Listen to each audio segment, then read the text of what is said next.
Well, I think the daylight savings time starts Sunday, so... or ends. I can never remember. It's the fallback one, so we get an extra hour of sleep, which means I look forward to waking up at 4:30 in the morning.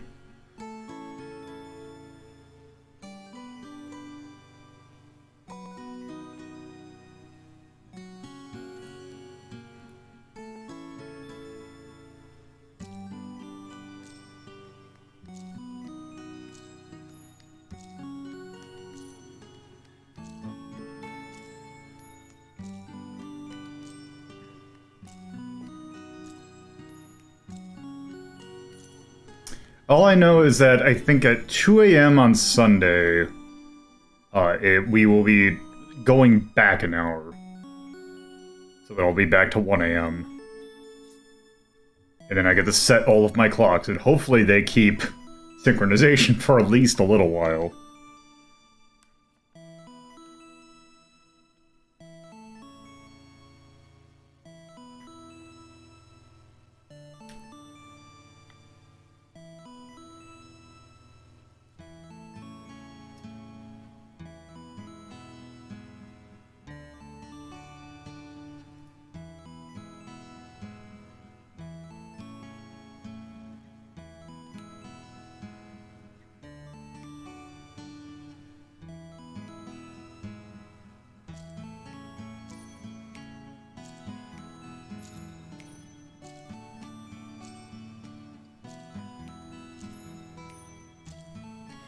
Yeah, I think, 6 clocks on my house I have to manually set.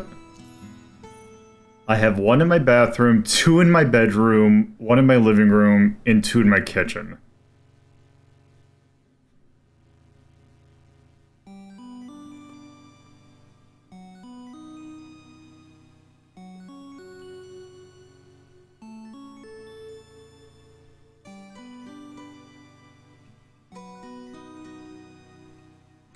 Yep, I have a clock in my kitchen, or in my bathroom, because it is part of a thing I got for my shower that is a timer. Because I would have the problem of, in the morning before I go to work, I will lose track of time in the shower and I would end up being a little late, or having to rush. So I'm like, I'm just gonna get at least a clock that you can, like, attach to the shower wall. And this one that I have lets you,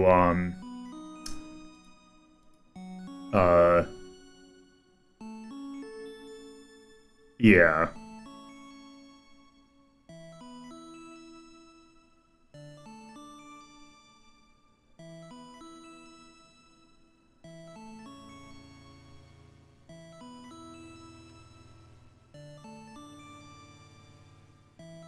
Oh, I also have one in here that is slightly off that I'll have to manually select too. Or manually set.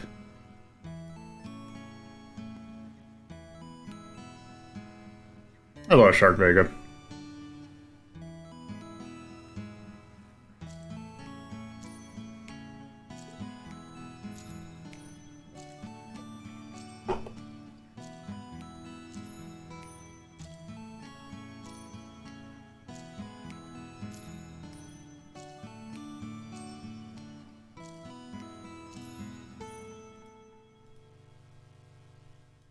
I'm doing alright. Had a very weird week of work, but now that I am home, it does not matter.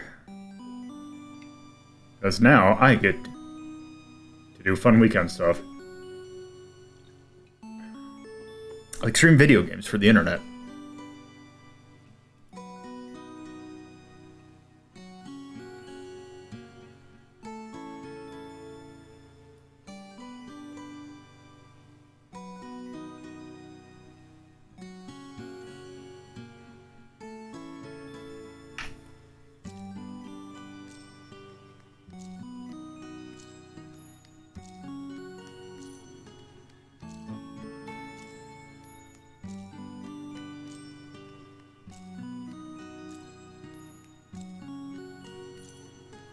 Alright, so I think it is about time to get the show. Once I remember that that's there. On the road. That probably stopped. Alright, hello, and welcome to a Friday edition of Retro Inc. Rhapsody. So, November's gonna be a weird, well, I say quote-unquote weird month. And it's gonna be kind of a hodgepodge of just kind of ideas that I had. Trying to kind of get back into swing of how I was doing stuff in the past and just how, you know, getting back to... Thank you for the boop. That reminds me, I'll mention it once I get done with the intro. So, just kind of doing more of my standard stuff this week and, or this month. So, this is kind of something that I wanted to take a look at these games for a while. And I'm like, you know what? Especially now that I am actually, I don't know, rebranded the right word, but I got this new look. I felt like it would actually be a good time to take a look at some rebirths, so to speak. Because this is a trio of really weird games, at least in terms of like what they are and how they came to be. So, if you remember back in, I think these games came out in 2009, that was right around a little bit after the start of the Xbox 360 Summer of Arcade kind of phenomenon of the kind of putting more of a focus on smaller games that obviously weren't your $60 releases. And actually, I think that was right around the time that the $60 standard was kind of set, at least until now it's $70 standard. But yeah, like a lot of focus being put on rather small games that you can get through downloading, because, you know, now that places had, or like all the consoles had pretty decent downloadable services, so you doing that was a lot easier to distribute these kind of games. So Konami, kind of in its downward spiral, like the start of its downward spiral era, decided to kind of utilize the fact that, like smaller games like, I don't know, arcade games and like kind of retro style games, this would be a good time to kind of dig up some stuff that's kind of had been dormant for a while or had been kind of deviated from what it kind of was.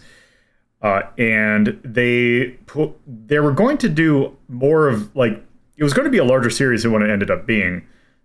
But they made a series of games, and by made, I mean they contracted out M2, which was just starting to really, really shine as a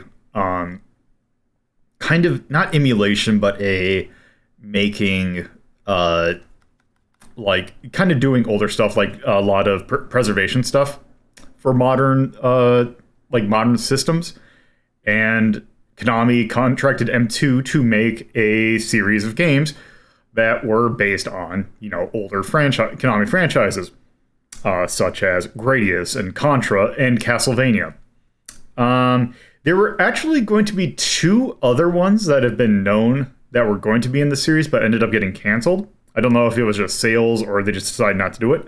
There was going to be Salamander ReBirth, and there was also going to be Jackal ReBirth, which would be kind of interesting because they haven't touched Jackal since the NES. But yes. So three of them did end up getting released. And,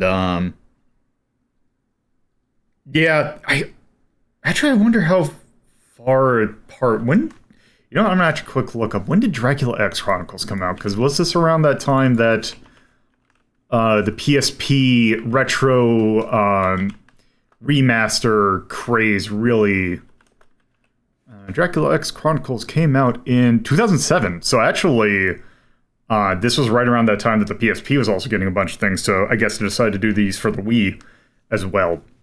I always thought that Dracula X Chronicles in that PSP era was later, but I guess not. Regardless, we do have three games to take a look at. And the first one that came out, technically this came out in 2008 in Japan, but it came out over here in 2009. And that being one of the ones that was kind of been dormant for the longest. Well, I think this, because when did Gradius 5 come out? Gradius 5 came out in 2004. So I think this was also, but yeah, not Castlevania. You know what? I'm just going to start the game. This definitely was for the Wii. I am not playing this on a Wii remote. I'm playing this. Technically, the game thinks I'm using a GameCube controller, but I'm not. I'm using an Xbox Series X controller. Because why would I use a GameCube controller when I can use literally anything else? So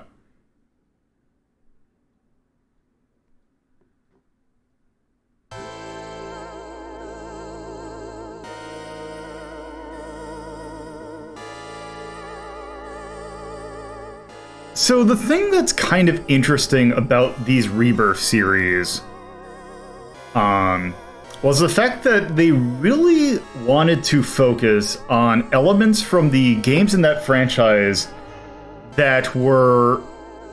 This was post by about, I think, 5 years, because Gradius 5 was 2004. So this game is actually really based on the MSX games. Which had more of a story to them. In fact, the fact that you were playing as James Burton in this was the protagonist of at least Gradius 2 and 3.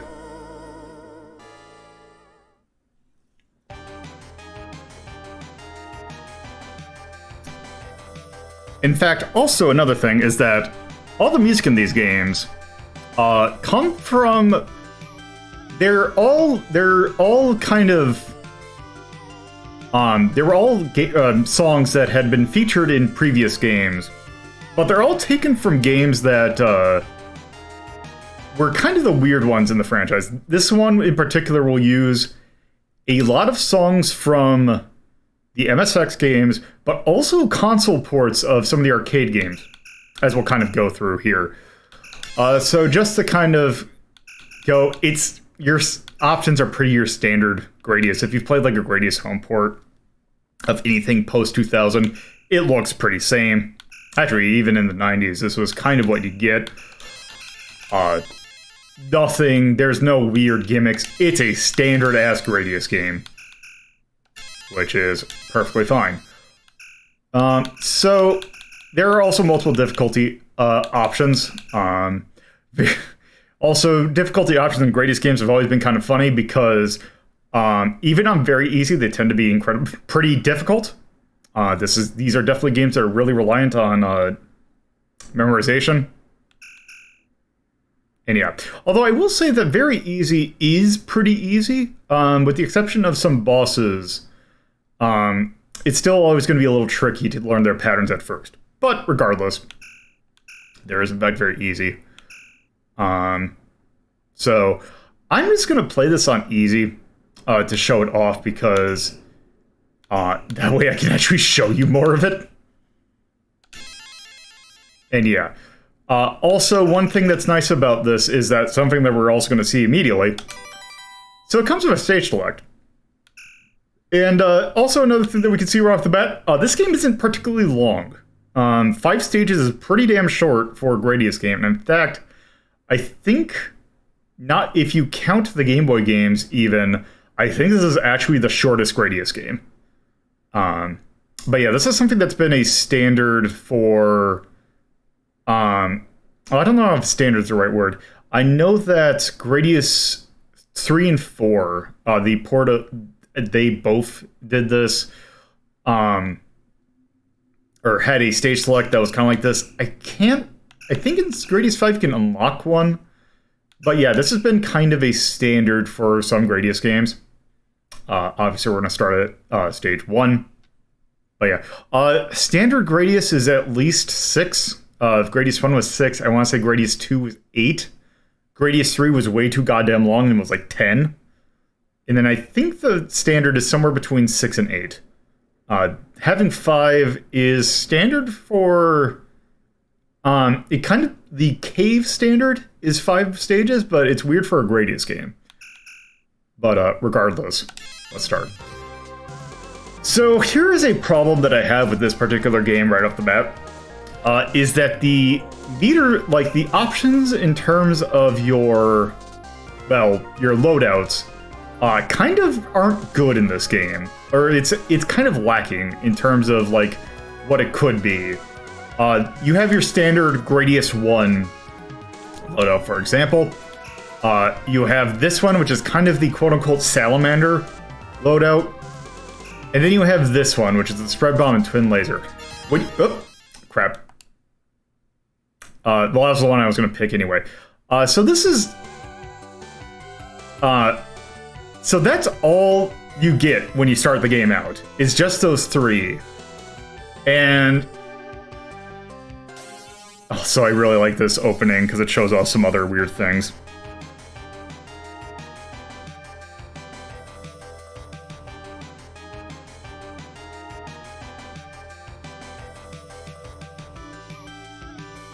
Yep. Also, the fun little Easter egg is that your computer there, who I think his name is Gowdy. Fun things if you recognize. Yeah, it's Metal Gear from Snatcher. Which is a fun little Easter egg, but yeah. Also, apparently Dr. Venom is helping us this time.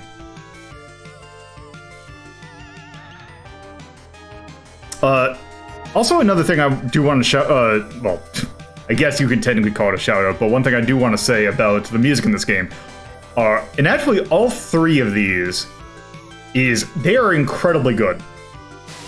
The music in all this were arranged by a composer by the name of Manabu Mimiki, who is, in terms of compositions they did Battle Garaga, they did Armed Police Batrider.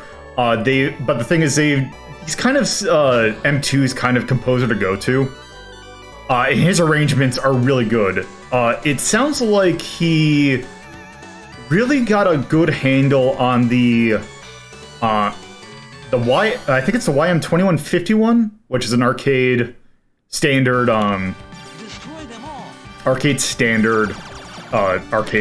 arcade chip. And yeah. So this is pretty standard. It's a Gradius game. One other thing that I kind of find interesting is that your speed in this is really slow. Also, another thing is that this does borrow another a kind of a mechanic that was really popular in the MSX games, which was the idea that you would upgrade your certain shots. For example, your missiles and your double and your laser can all have a second level to them. Which was a thing that was in, I know it was in the MSX games, I believe it was also in Gradius Gaiden.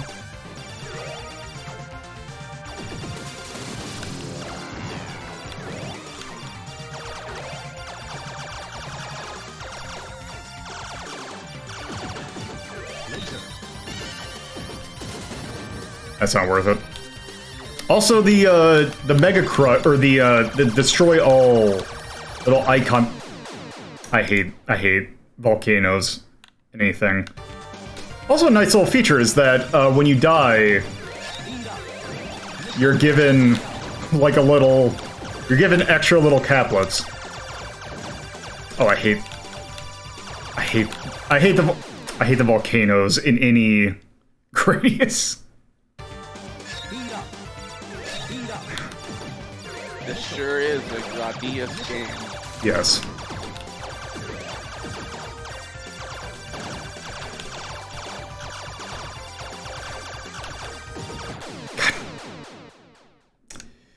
Yeah. I think it's good that Konami asked the most important question. What if upside down volcano? So this has been like a thing in a lot of, like, I believe Gradius 3 Okay, you know what? I was gonna wait and show this off, but... Yeah. Tell this.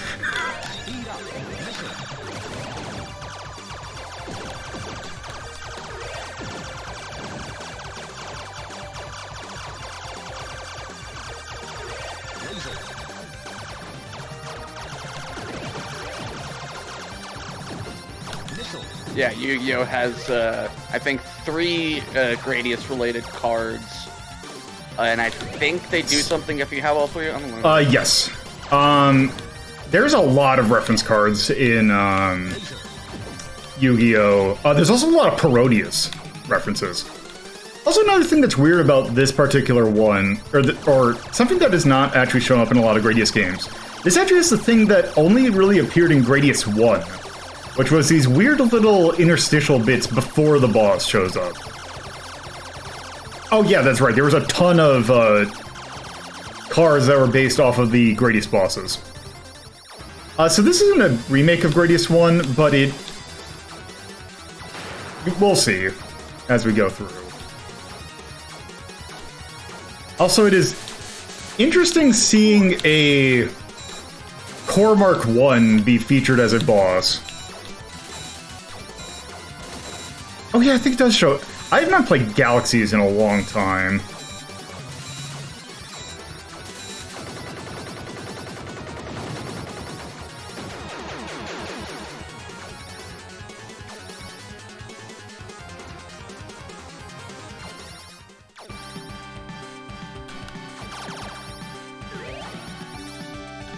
Hello, Ice Claw.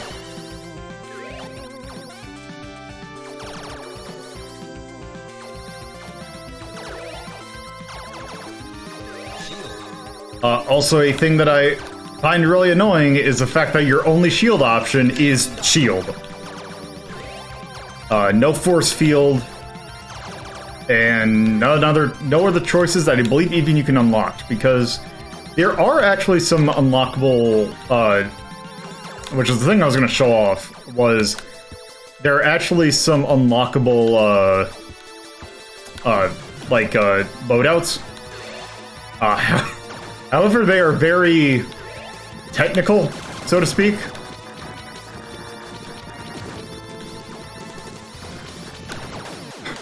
God damn it. Also, another thing that I am not a huge fan of, or that I'm glad is not in this game, is the fact that this is a game that is a Gradius game that came out post-Otamadius' existence.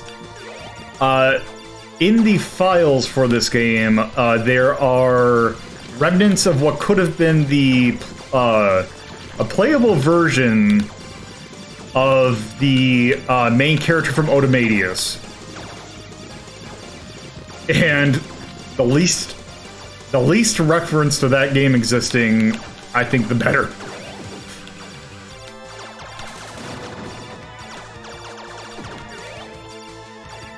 Ain't that the one where the women are shipped? Yes. So I believe it's Anoba, I believe, is the main character, quote unquote.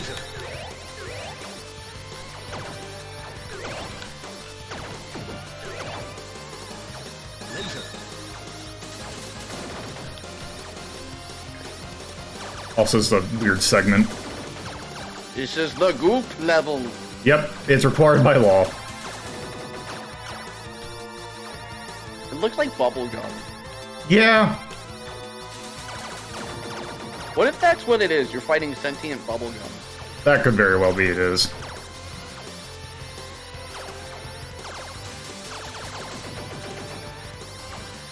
I can't remember the last time I had bubblegum.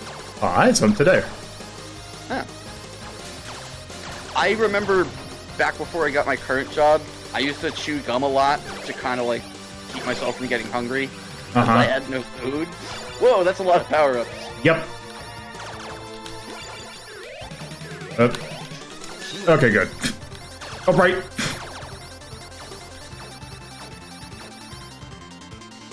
Also, I think this is like speed up like 3. It is like weirdly slow.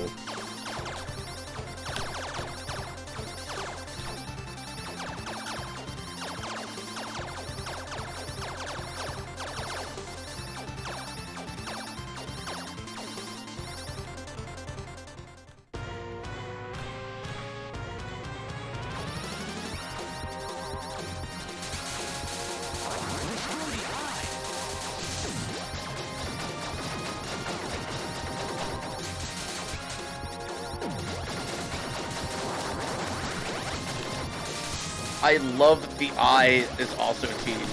Yep.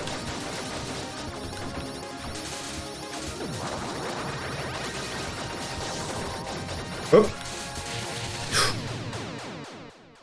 Oh. Okay, that, yeah. All right. Speed up. Missile. Speed up. Speed That is a gigantic fuck you. Yep. Okay. So the thing about the Konami code in this one is that it only works once per stage. However... Okay, so also to show off what the first unlockable loadout is this. Which is certainly a thing.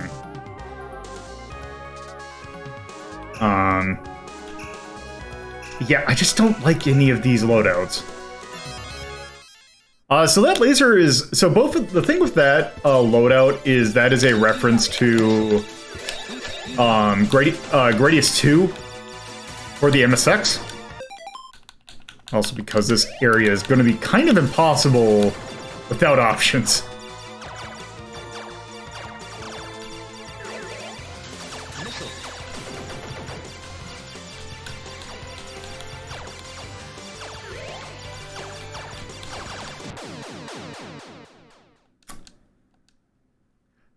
Also, this is in fact a Gradius game. So your loadout, or your hitbox is rather large. You know, it's good. I'm just gonna use standard as Gradius. I think if it's gonna force me into... if it's gonna force me into, using standard shield...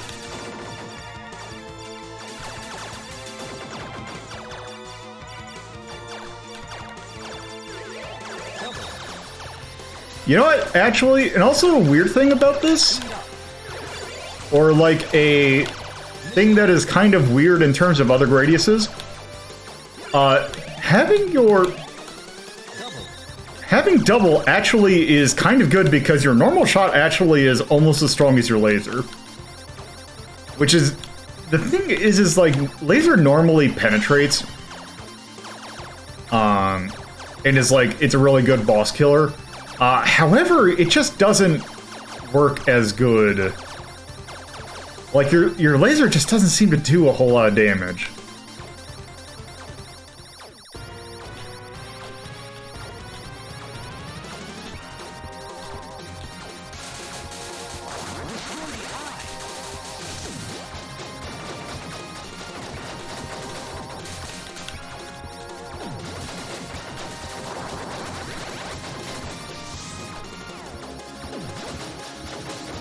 Instrument noise that is just extremely Konami. I can't describe it. Is the orchestral hit?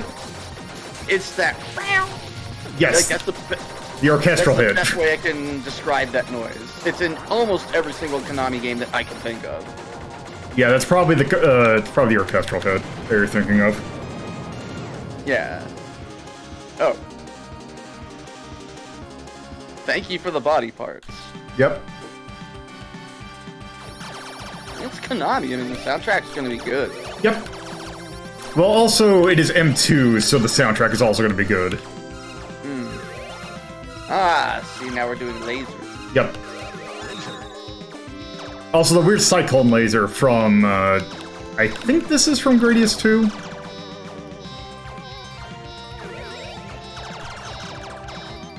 Also, I'm slightly faster than I normally prefer to be, but we should be good.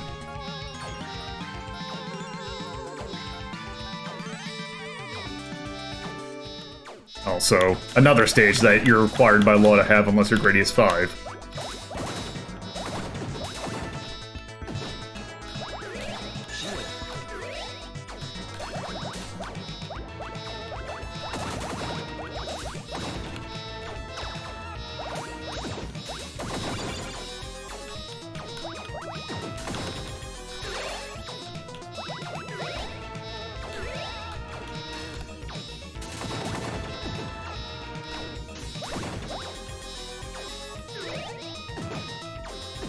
God, it also... Right. This is not... This is forcing me to use a standard shield, so I can't just sit there. Because if I get tapped from behind, I'm dead. Like that.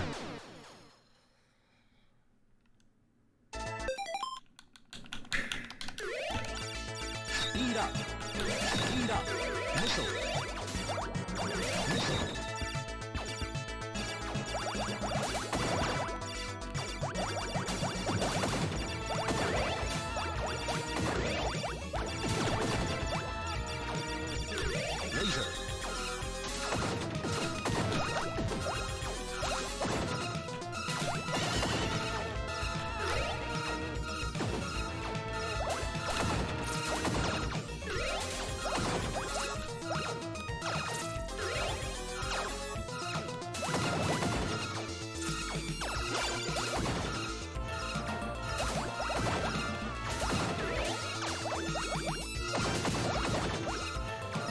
Laser. Laser. I'm surprised I did not die there.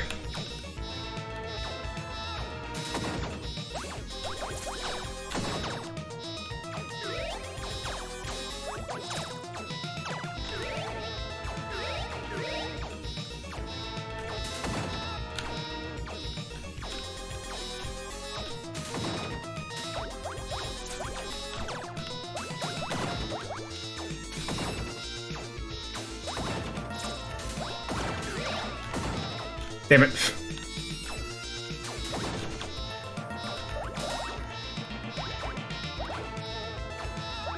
I don't think it's ever explained why they're particular moai heads other than they thought it looked cool.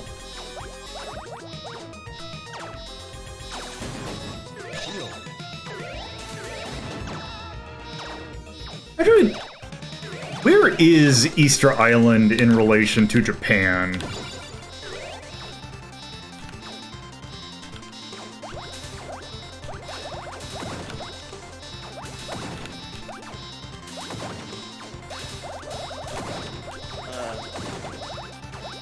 Is Easter Island? How does nowhere fucking near it sound? I mean, yeah, that's what I figured. Because it's by Hawaii? Or the Galapagos?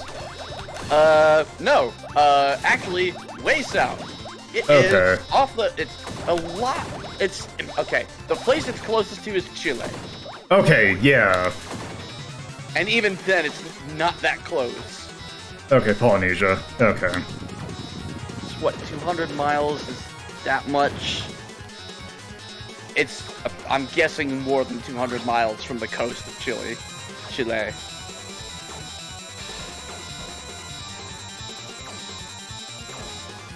the core. Come on, scroll out. Okay. Apparently, Easter Island is closer to New Zealand than it is Japan. Alright.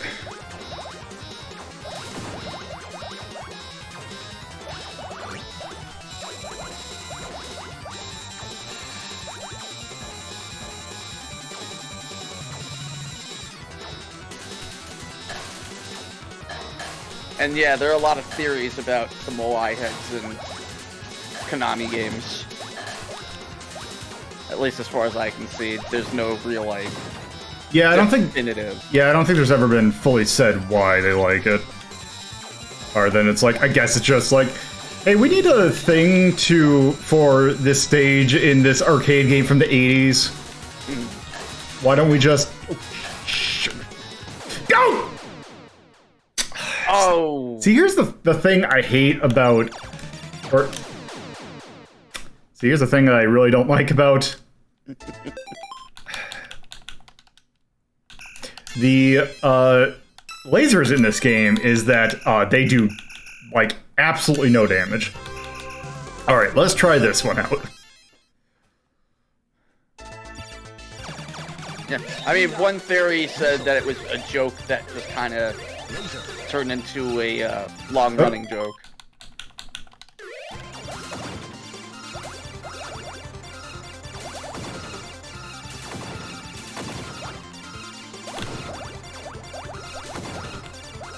Speed up.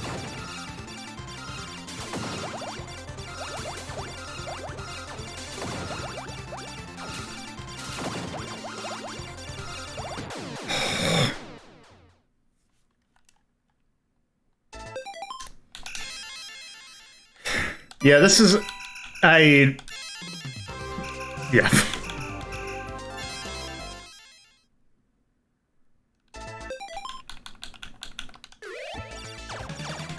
It's also, you just start out way too slow, too. Oh, well. Oh, I guess we're using double.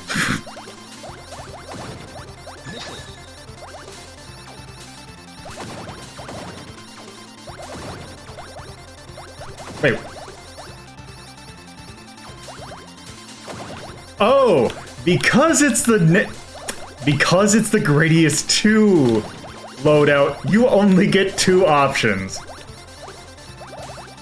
That's cute, also sucks.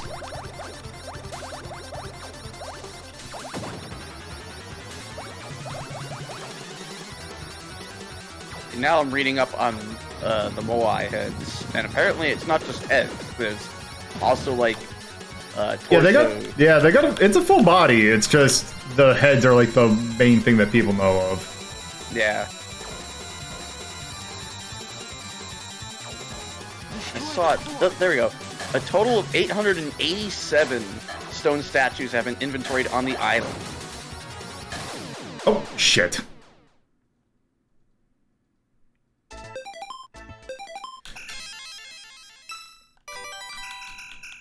I'm gonna give this one more attempt and then we're just moving on.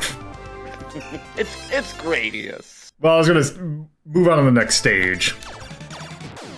Okay, that one didn't. See, that's the thing, is like, you start out way too slow. And it's like, you don't even have enough time to properly, like...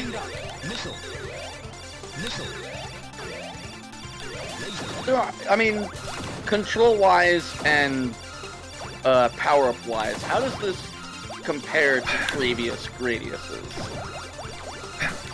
It's like... It's not, like... Don't get me wrong, like... It feels fine. Like, it feels... Of, like, there are worse Gradius games. I would say this feels a lot better than really to play than, I would say, any of the MSX games. That's for sure. But also, it's just, like, there's just something about this just feels weird. Like, your shots feel really, like, a lot more anemic than a lot of other Gradius games. You know what? Yes, I would say it feels better than R-Type Final 2, unironically. Okay. That does not seem like a fun boss. It's not. This is the boss that I almost stopped playing at, because it's like, you know what, I'll just do it on stream. But I got a good luck, and by that I mean I used the shit out of save states. And I just... You know what? That's it. It's there. There we go.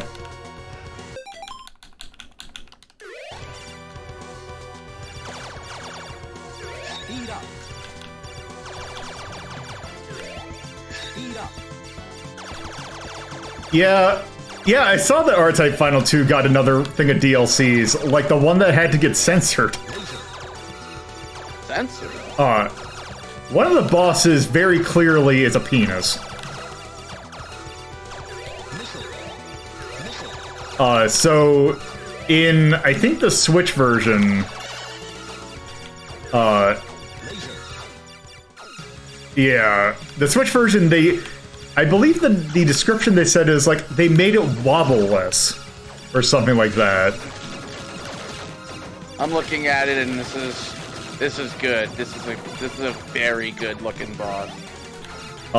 Look up R-Type 1 Boss 2 for another boss that, if it gets into the things that it's going to probably cause similar issues.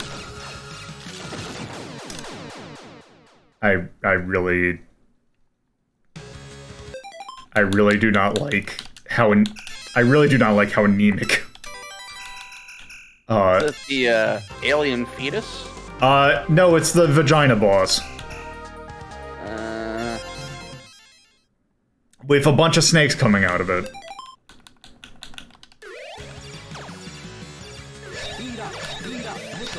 Is it this? Well, since I didn't realize that the thing was there, let me take a look. No, that's the final boss. Final boss. Where is Vagina Boss? Come, Internet. Show me what I would like to see. Let's see. You know what? Screw this. We're just gonna take a look at what happens when you beat the game.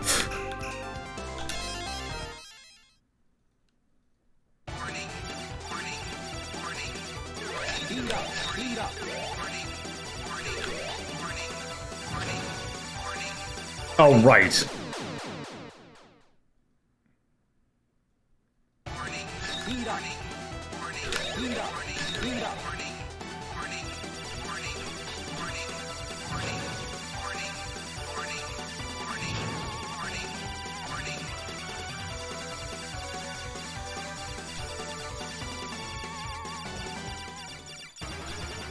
Okay, I think I found it, and yeah, no, I'm pretty sure Georgia O'Keeffe designed that boss.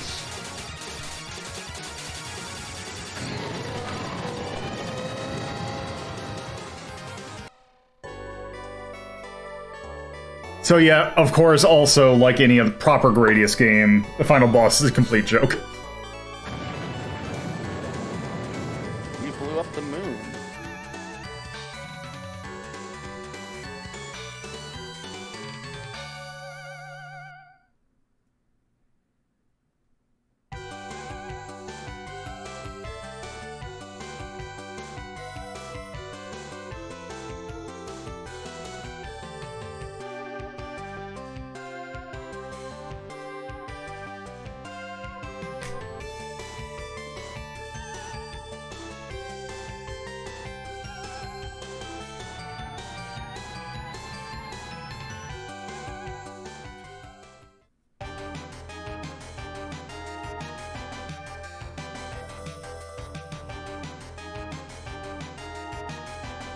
You have to play on hard mode to get to the real target.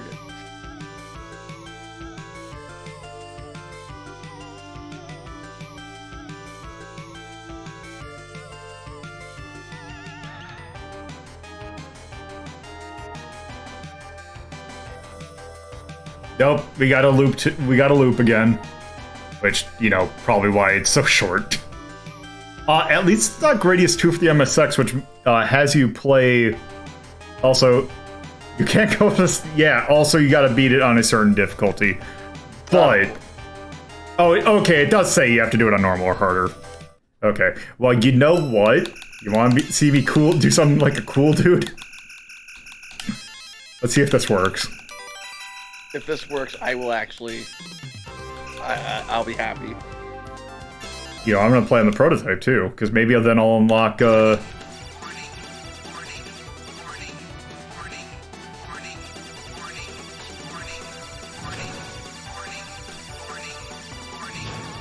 I appreciate this warning that just keeps warning us. Yeah. Ah, it stopped, okay. I was hoping it would last the entire level. Okay, now is this gonna...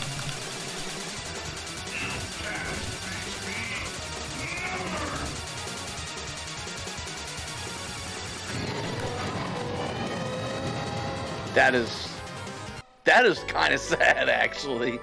Yep, it's a staple. Okay, let's see. Why? Why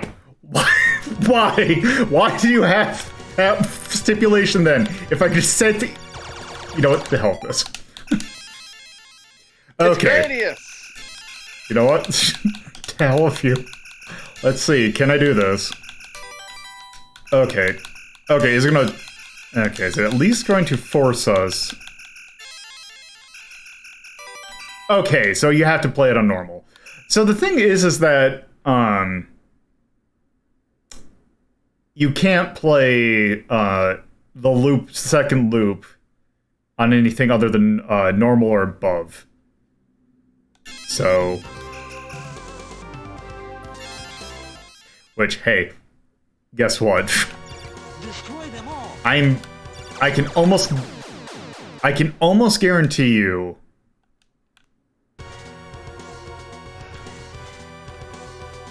Actually, I tried to trick the game and I won, because... you start out way too slow. Alright, I think we get the gist of what Gradius ReBirth is. It's another Gradius game, which is, I would say, better than some of the Game Boy games, but you know what? Rather than kind of talk about it here, let's go ahead and bring up the board. Okay. So Gradius ReBirth. Let's see. Okay, let's just do this. Where are my Gradius games? Gradius. Okay, going. I guess we'll just go bottom up. Okay, so it is better than Gradius Free for the Arcade. That's not saying much. I also think the Interstellar Assault, which is one of the Game Boy games, I would also say it's better than that. The original Gradius, I would also say it's probably better than the original Gradius, as well as its Game Boy version. Gradius 4. Gradius 4 isn't great, but also I feel like at least there was a little bit more to it than that. Yeah, we have Gradius 5, which I guess let's just look through. Okay, and then Gradius 2, the arcade. I would almost put it at least at that level, because then you also have Gradius 2 for the MSX and also Gradius 2 for the NES. So I think that's probably where we'll end up putting this. Gradius Galaxies at 6. I would probably rather play Gradius Galaxies as well as Gradius 5, which is at 5. And Gradius 3 for the SNES, I think is probably the best we're going to get in this franchise. Because yes. So let's put this at 8. So the music is really good. Not only is it a pretty interesting selection, it's also, you know, composed pretty well. Charm, there's no charm. Gameplay, I have problems with the slowness, but other than that, I really wouldn't mark it at all. Difficulty, I'm actually going to say more frustrating than difficult, because a lot of it is, shit just takes way too long. That it is actually being legitimately hard. So, yeah, I think I'm going to probably put, yeah, like a straight up, like improvement over the original Gradius. Yeah, the art is pretty, like, it looks like a Gradius game. That being said, I do think 5 stages is kind of short. And I mean, I'm gonna put cheap balancing because I feel like the balancing in it is kind of weird. Like, it's almost better to take your normal shot sometimes than it is to take a laser. Which is weird for a Gradius game. It means your standard shot's really good. The problem is also you start out way too slow.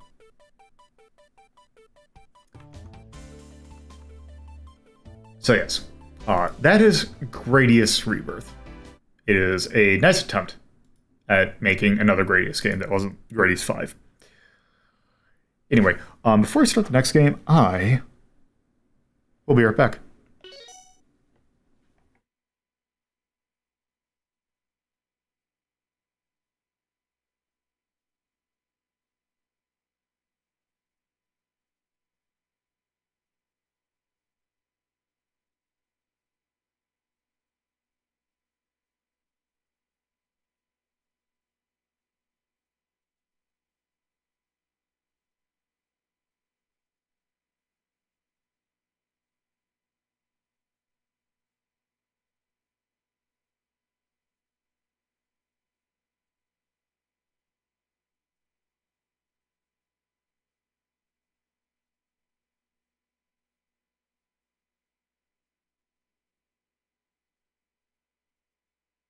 Look, how else am I gonna take over the internet through retro games if not by erasing Lolo and absorbing his essence.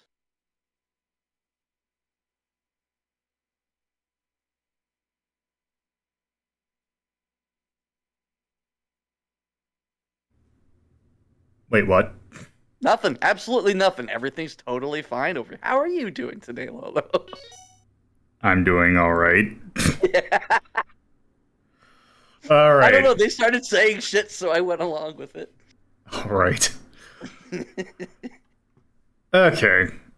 So, next up, we have one that actually... I don't know how many times Contra's been rebooted, but it's probably a bit too much. And yeah. So let's see. This is definitely after Shattered Soldier and Neo Contra, which is again the game Contra kind of diluting itself yet again. Because I think the last Contra game we played so far was Contra, the first one of the PlayStation ones, which is not good. And then there is one after that. And then after that came Shattered Soldier, which did weird things to the timeline of Contra's storyline, if you can believe there is one. Then there was Neo Contra after that. And I believe this comes after Neo Contra, which I think this Neo Contra probably came out in 2003 or 4? Around the time that Gradius 5 did. Although, actually, now that I think about it, I think Neo Contra actually was more like later than... I'll also ignore that noise. Let me double check before I open my mouth. Neo Contra came out in 2004. Okay, so I was right. And this game came out in 2009. God, also, now that I'm thinking about it, the Contra game that came out after this was Rogue Core. Man, Contra's had a rough life. Oh yeah, there's also Contra 4 that came out. Which I think that Contra 4 came out actually 2 years before this one. But that was a DS game and it's kind of weird. But regardless. Where's my legitimate Wii? Okay. Contra's also a weird business type company where you can get strategy calls and consulting. Why would I don't understand what I'm looking at. I don't know why you would call your company Contra, but No, it's just called Contra, and apparently it has to do with like it says create and monetize your new project-based collaborative professional identity. So I'm gonna close it out because my brain can't handle. they're gonna sell you NFTs in about 2 seconds. Oh, it hurts. Every time someone says leverage in a meeting, my brain tries to eat itself. What is this place? Oh, I didn't realize there was voice acting in this. Oh, I guess there was one voice acting thing.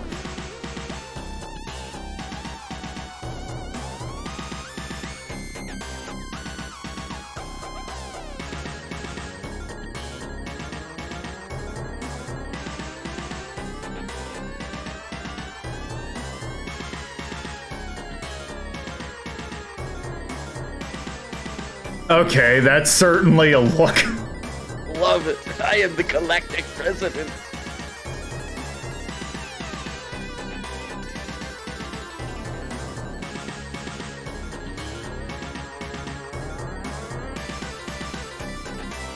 Exactly how a president talks. Absolutely. God, I love they have the Contra 4, or the Contra 3, like, red text thing.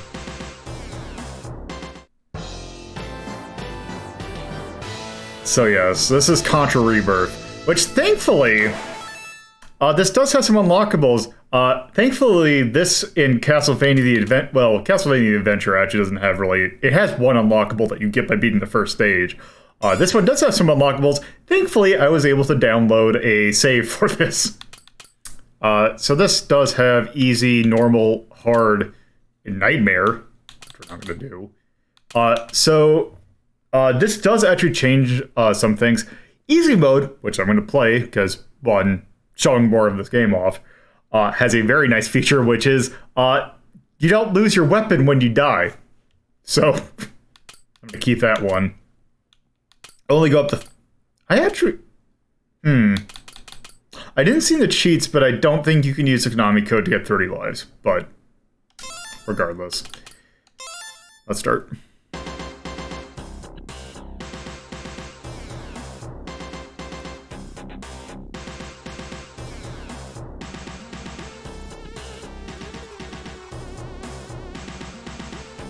She's welcome. Okay.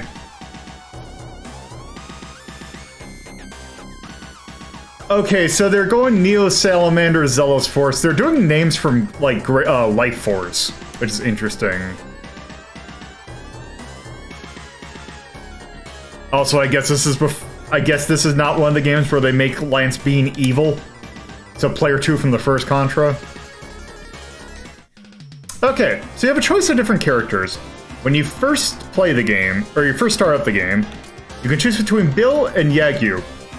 I believe if you beat the game once, you will unlock Brownie, who is a kind of like the Brownie from Hardcore, except anime, and Pliskin. I think we should play as Pliskin, because also... Attack. I like... Pliskin is great just by... So you don't get anything different from him. Pliskin is great by the sheer fact that it is someone putting on a really good David Hayter impression and putting on a really good David Hayter impression, saying the really weird lines from... the really weird lines that Contra has given, like, let's attack aggressively. And I forgot what the other one he says. So this is a pretty... So it's kind of like Contra 3. I think... what's the button to do it? You do have a button you can hold down to stand in place and aim. Kind of like Contra 3. And you have the two weapons like Contra 3. You do not have the thing where you can hold down and shoot both guns at the same time. Also, there is not an upgrade system, so it's just you have... Get one, and it's... Yeah.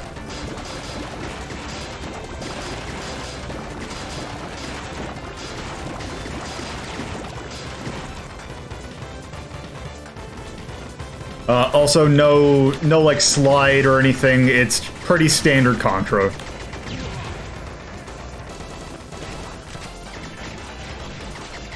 Alright, so we got the power loader from Aliens. Yep, one hit kill, one kill.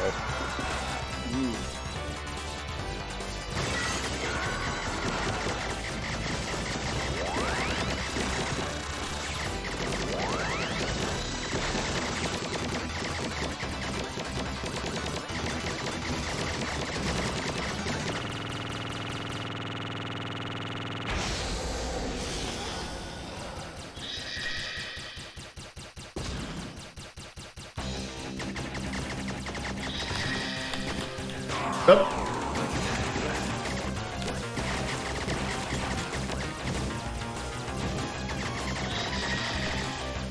Shit.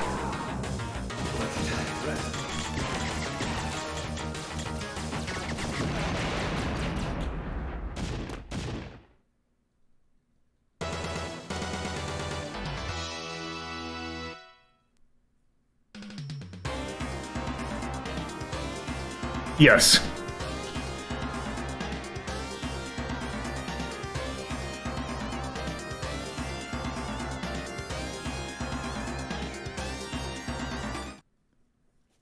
I think if you get to this point, I think you unlock Brownie to play as. Just getting like a Spartacus feel out of the end of that. You know, like, she is a Contra, and I am a Contra. No, I am a Contra.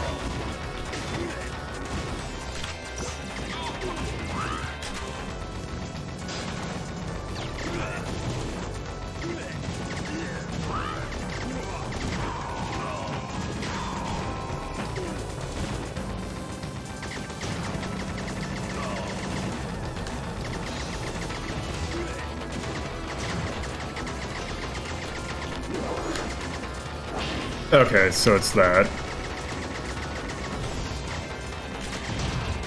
There we go.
Is supposed to be that there's a hurricane?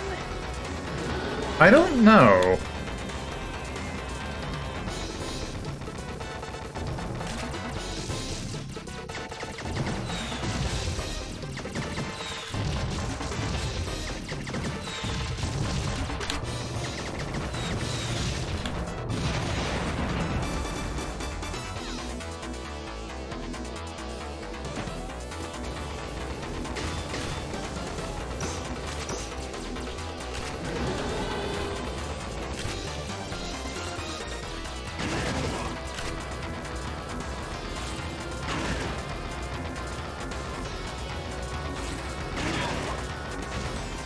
Also, same thing as the music from Gradius ReBirth, Manabu and Mickey doing arrangements.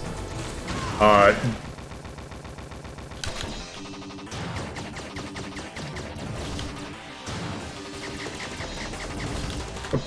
damn it. This is a really good remix of GTR Attack.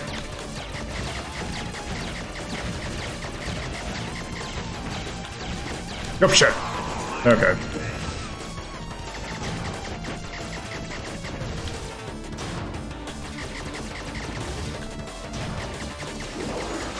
Okay. There we go.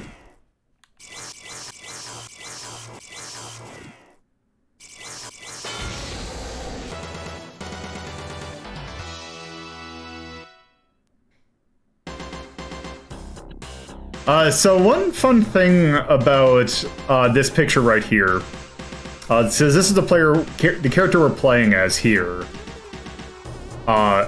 In the Japanese version, he very clearly looks like Hitler.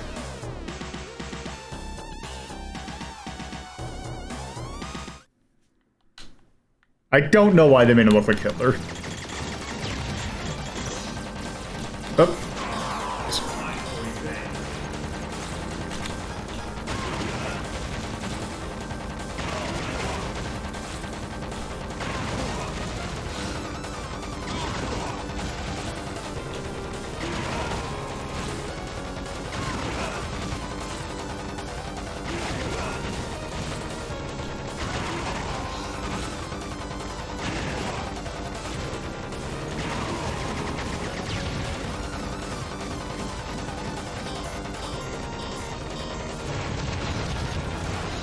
Yeah, so Famicom Wars, very clearly, some of those, damn it. So the things, I don't know if you have limited continues in this game. I don't... Alright. Shit. Oh.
I appreciate this goofy, like, monkey of barrels soldier thing.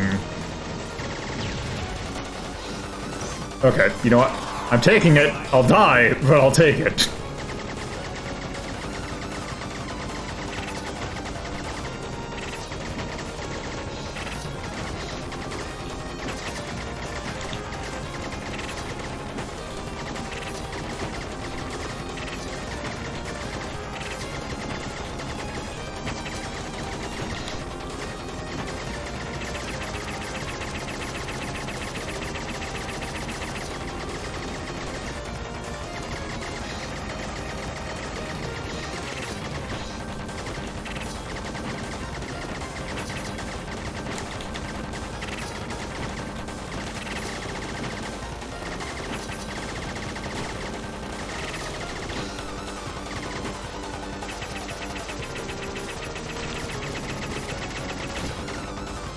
Okay, there we go. Oh!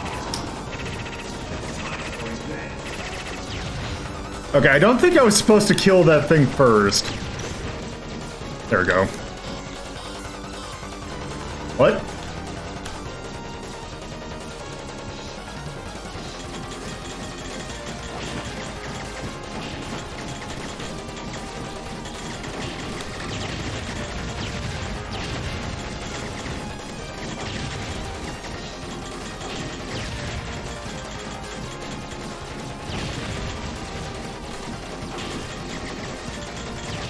This is goofy. But this is also Contra.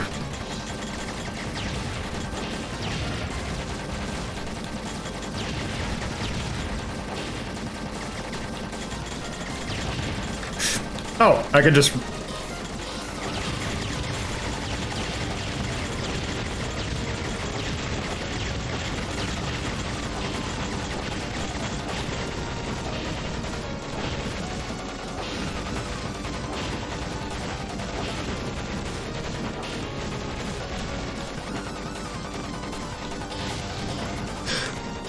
Oh, shit. Okay, that was a bit rough.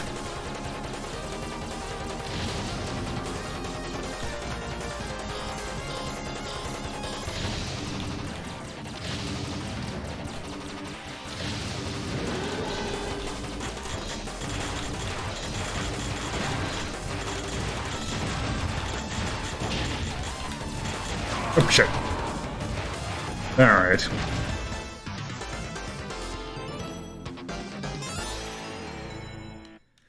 Okay.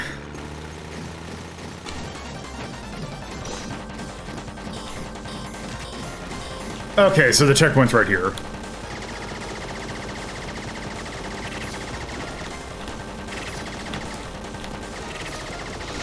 Damn it.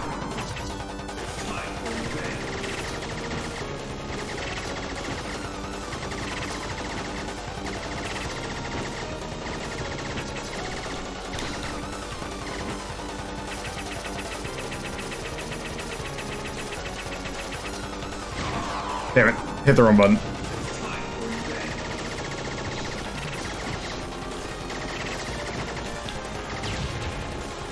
Okay, there we go.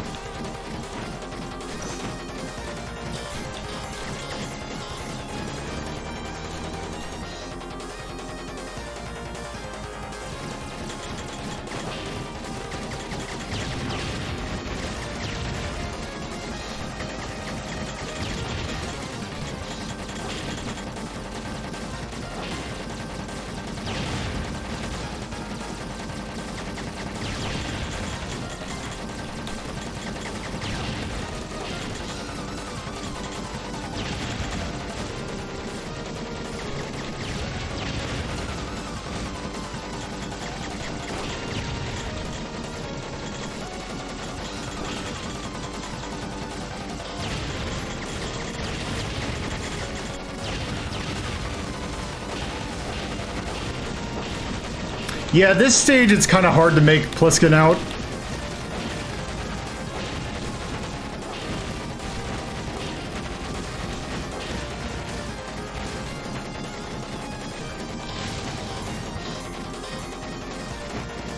Okay, good.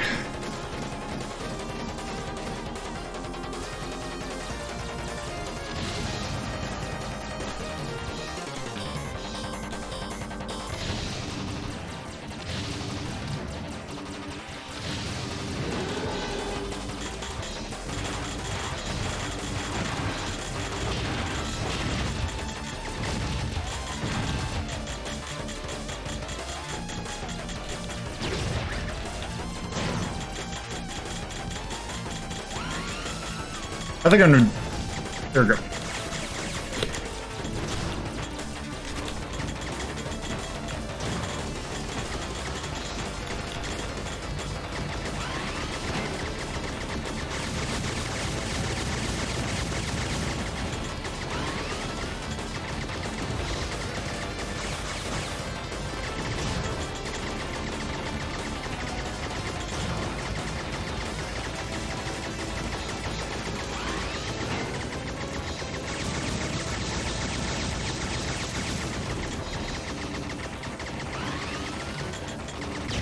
I think the homing shot might be a little busted in this game.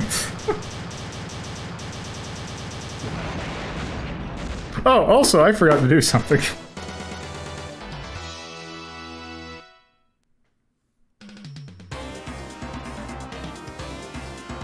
This is a goofy shot. Even an alien can be a Contra. Well, actually, it doesn't matter now. Whoops.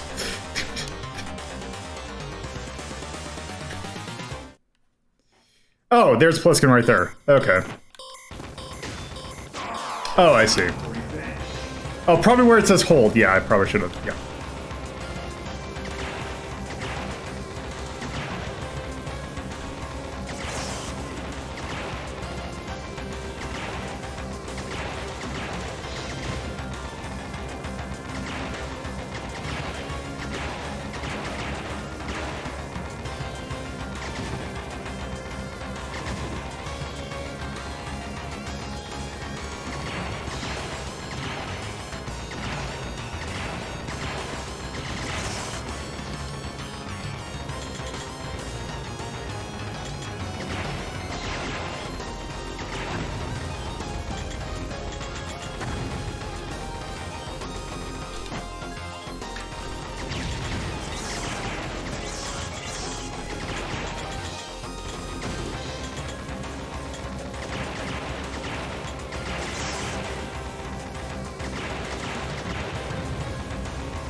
I appreciate this game using a lot of music from Contra Hardcore.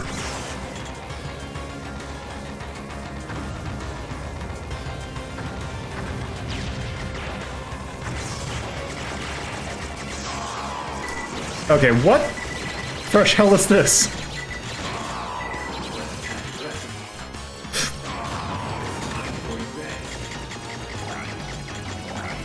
That seemed a bit rude.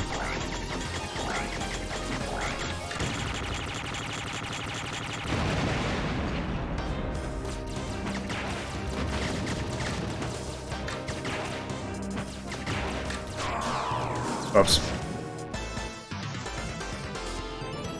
Alright.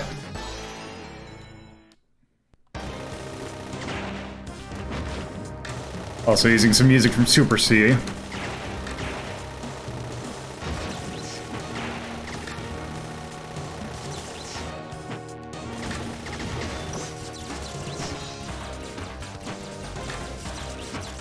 Oh, I don't like this foreground.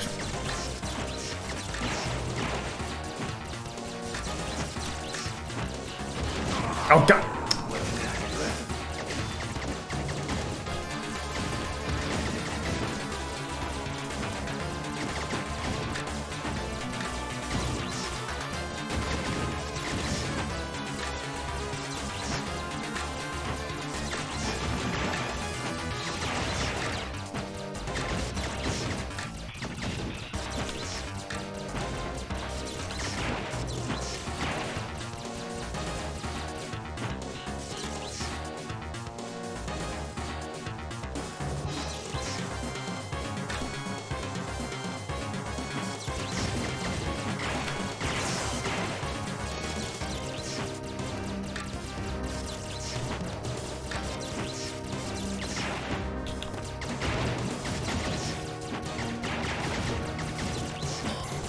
Alright. I see.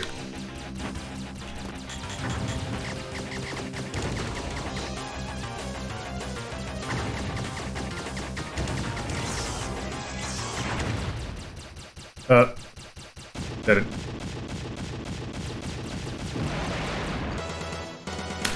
Okay. Sure, I'll take it. What?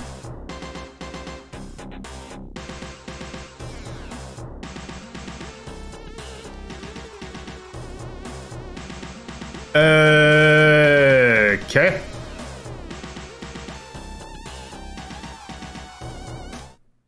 That's...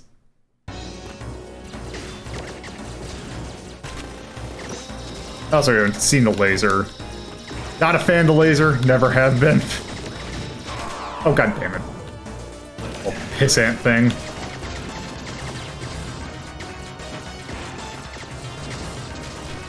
Translance Bean is not a playable character, unfortunately. No, really. Well, I'd be more concerned of, like, I don't think that would be... I appreciate the sentiment, although I don't think that it'd probably be handled the greatest. Okay, now here's the question. Is that going to kill me, or is it going to be something I can hold on to? Okay, just something I can hold on to and then press the wrong button and then kill myself.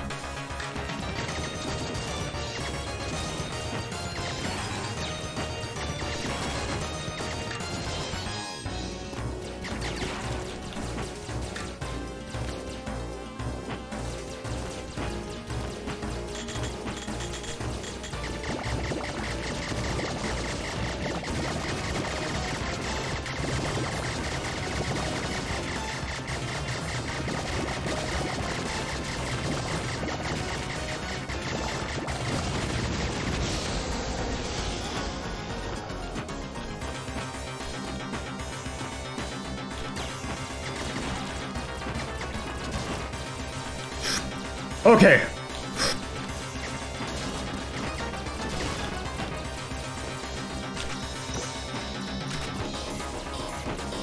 All right. Oh. Oh, it's all tiny versions of... I think this is the last boss of... Super C? Oh, shit. That's not what I meant to do. Oh, well.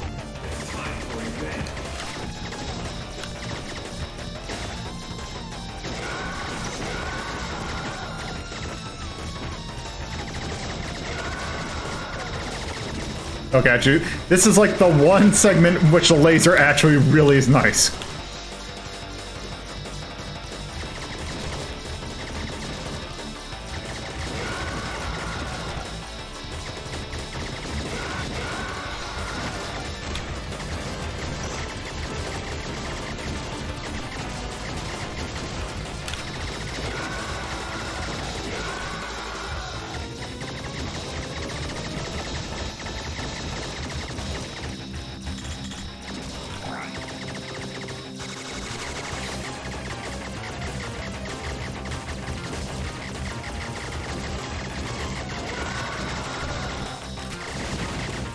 Sure.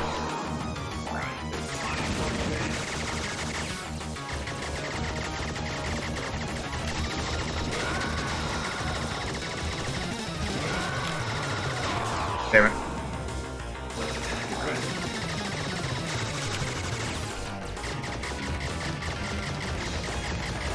He's fine. There we go. Okay.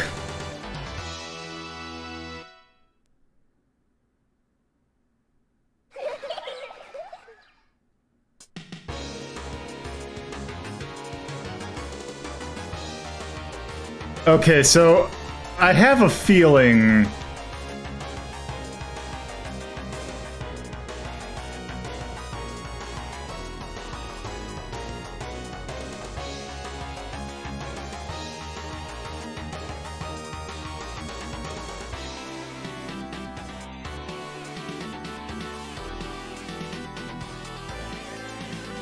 Yeah, it's very Che Guevara looking.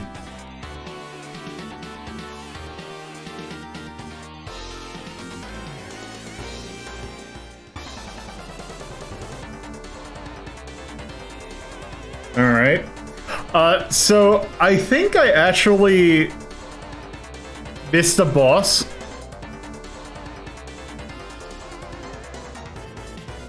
Because there should have been a version of the last boss theme from Contra Hardcore that played. Also, I don't know why Bill's naked.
Man, this is a really good version of this song.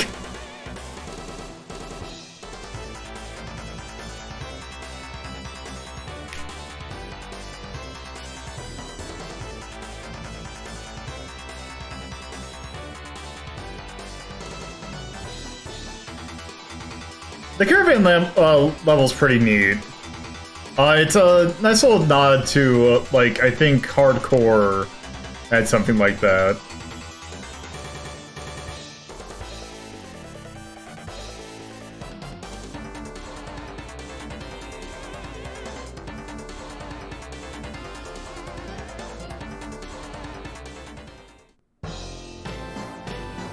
Oh. There we go. I guess that's it. Alright, well, that's Contra ReBirth. It is...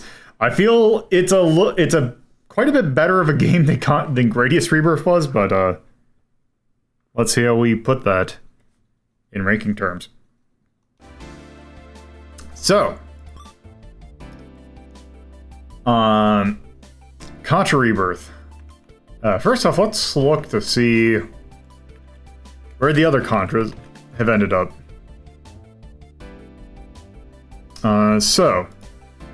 Lowest obviously is going to be Contra Legacy of War. This is definitely above that. Super Contra for the arcade definitely is above that. Contra Force, which actually, interestingly enough, got a little bit of play there, even though that never came out in Japan. In terms of some music used, that's definitely better than that.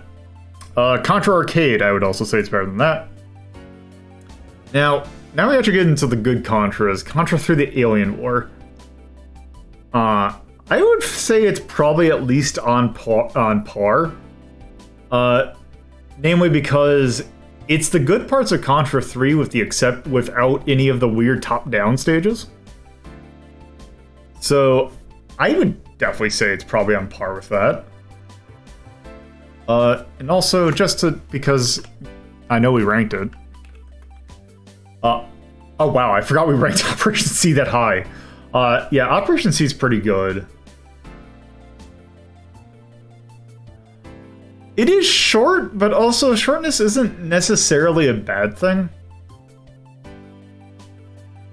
Because, well...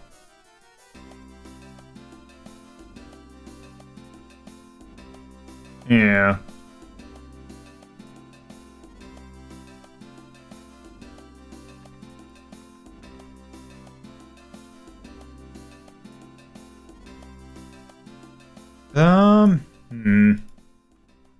So let's see, we had that at 5. Let's take a look at 6. Do we have any 6? Or do we have any Contra-like games? We got like Mr. Goemon.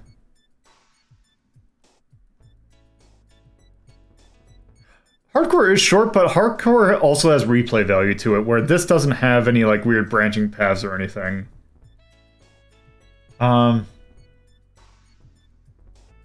Ragnagard.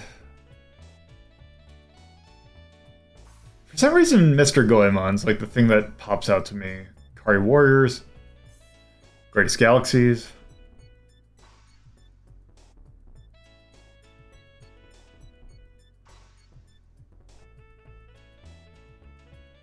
Biker Mice from Mars. You know what? I think, yeah, let's put it at 6.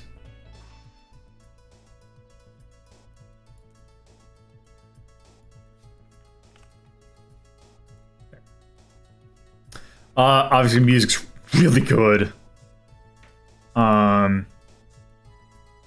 I wouldn't really say any of these are probably...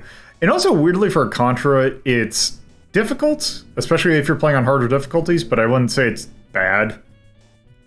I've not played Road Core. I'm going to probably say it's probably somewhere in the 20s. Nay, for short. But yeah. I think that's good for Contra ReBirth. It's a neat game. So, with that, let's go and play the last game. This is probably the most intricate of the three. So yes, yay for Lizard Boy. So, Castlevania. At this point, the classic Vania bits had pretty much not even, like... no, we have not done Contra Adventure yet. Let's see, at this point, Curse of Darkness definitely would have come out. God, did Lords of Shadow come out yet? Lords of Shadow came out the next year. But yeah, Castlevania was in a weird spot because like Portrait of Ruin was out. It's very much hard in the actually Order of Ecclesia would also have come out by then. So it's very much in the we're pretty much staying in the Metroidvania thing. So yeah, this is definitely a throwback to Classicvania. In fact, weirdly enough, not only is this a throwback to Classicvania, this is a throwback to a very specific Castlevania. Because it's not just... They didn't just go Castlevania ReBirth. This is Castlevania The Adventure ReBirth. Which we'll see what that means when I press this button. Right here. Well, press the button and then wait for it to load.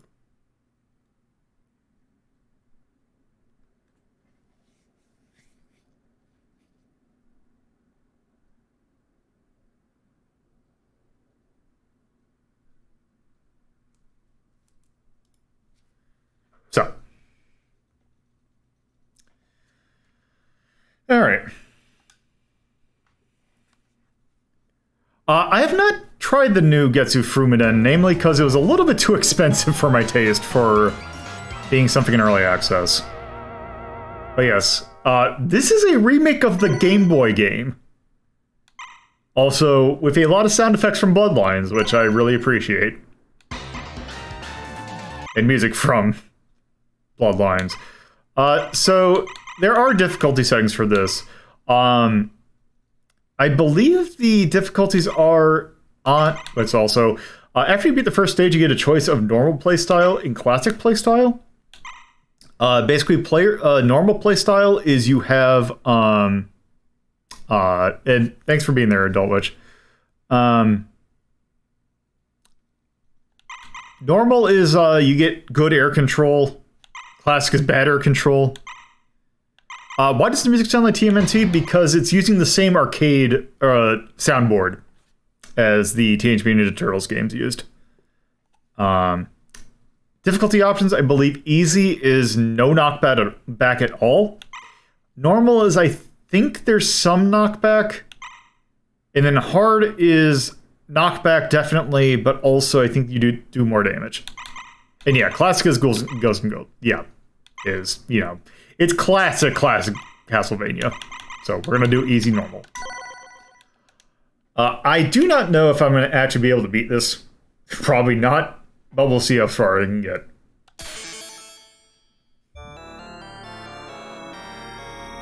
Also music from the SNES version of Dracula X.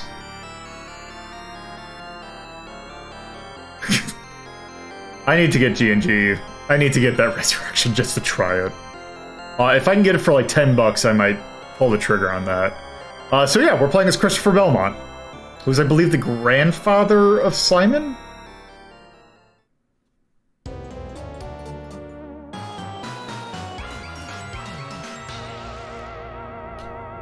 Alright. So yeah, this is...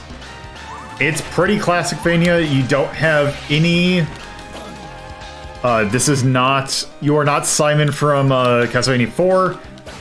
You don't even have the things that Richter would have in Rondo of Blood. It is pretty classic.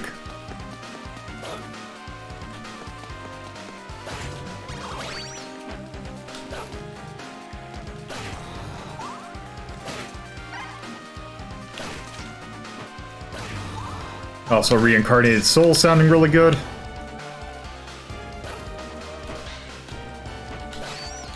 Yep, it scrolls. Oops.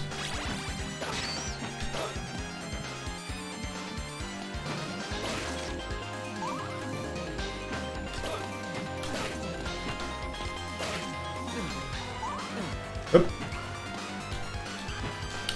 Oh, shit. Damn it. Well, so this has the weird whip power-up from the original.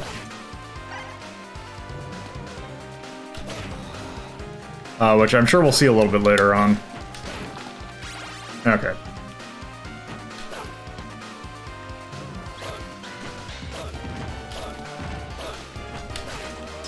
There we go.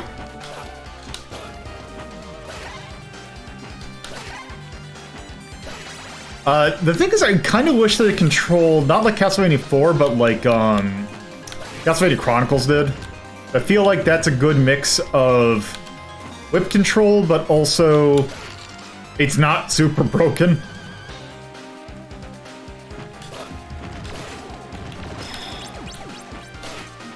There we go.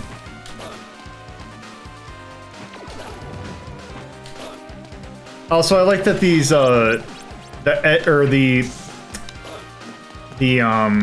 whatchamacallits. Also, I think... There we go.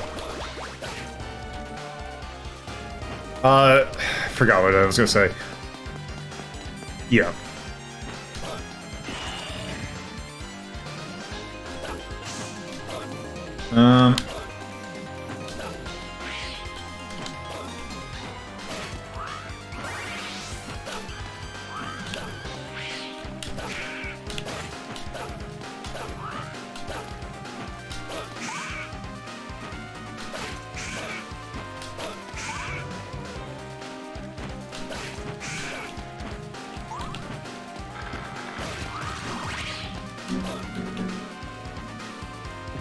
Alright. So.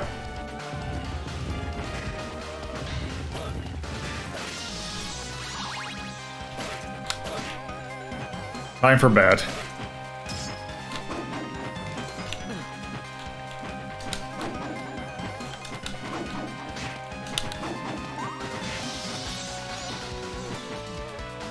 Which... I believe this is a song from Haunted Castle?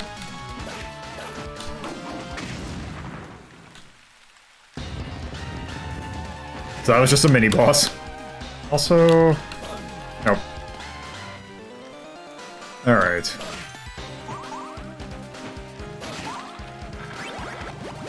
Okay.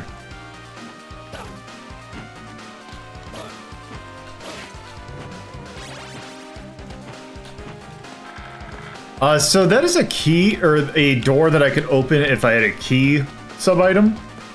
Because the key sub-item for Rondo is in here. Unless... Oh, because I think you can backtrack, actually. Nope. Don't want the dagger. There's no reason to ever get the dagger.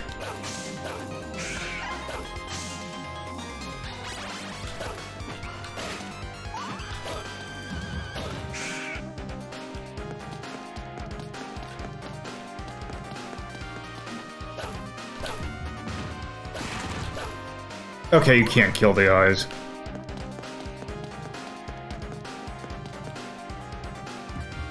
There is a noise, but, it's just very faint. Okay, good.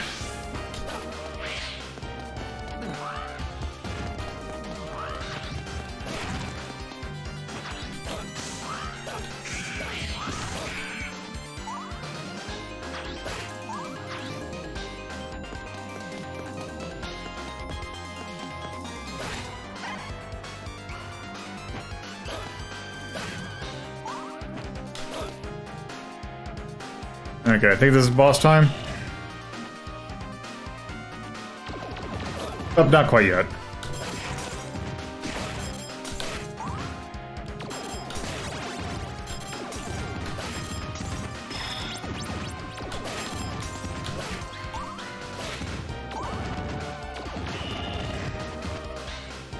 Okay, this definitely is boss time. I can't remember what the boss is, though. I think actually having the axe is probably better for this one.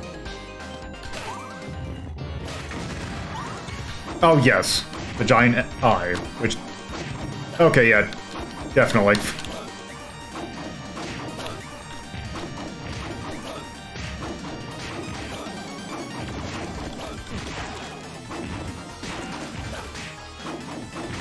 There we go.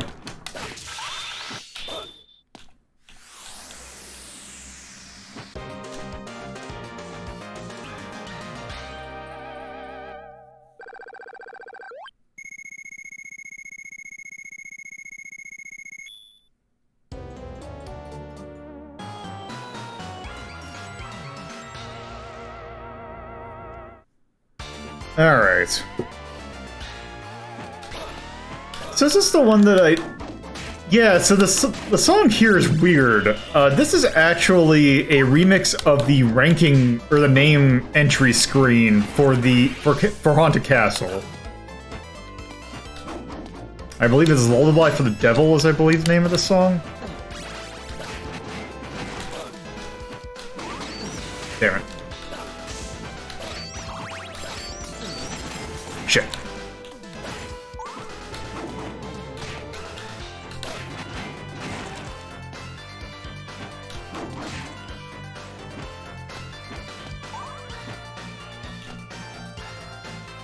Also, man, look at that timer in the bottom right. Wow, all that for nothing.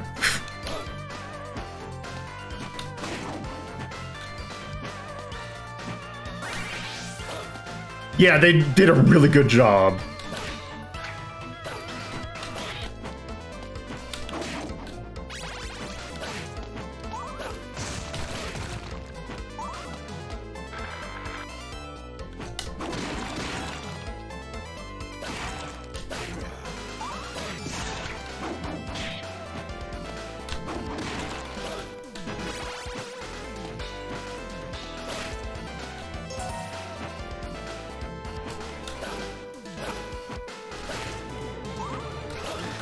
Also show off the key.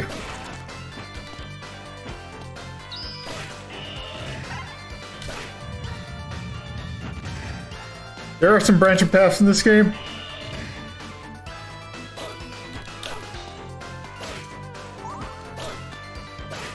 Also Fleeman.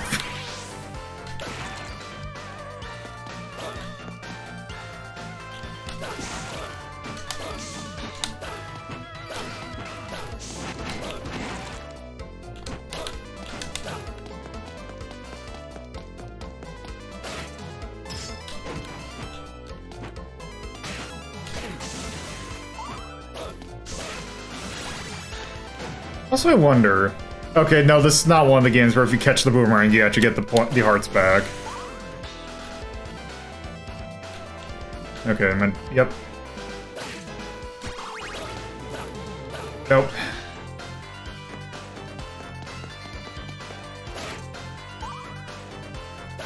Okay. Oh.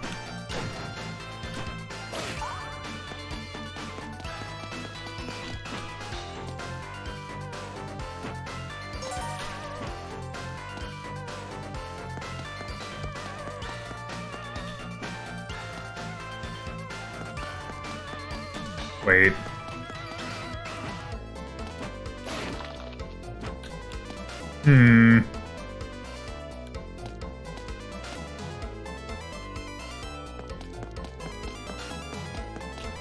I think that would be a shortcut, but I kind of want to see it, because I think the key door is around here. And if I get the key door, then I think there's actually some health in there.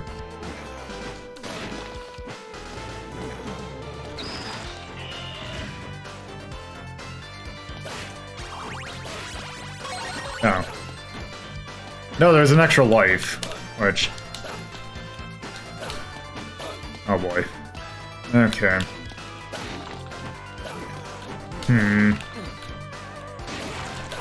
Would appreciate some wall chicken.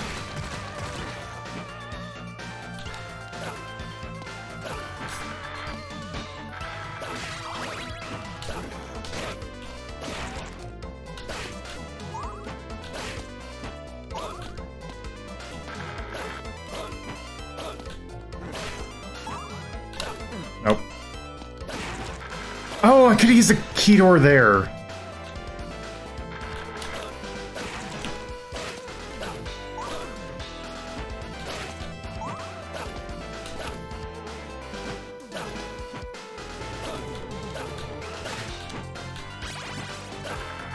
Nope.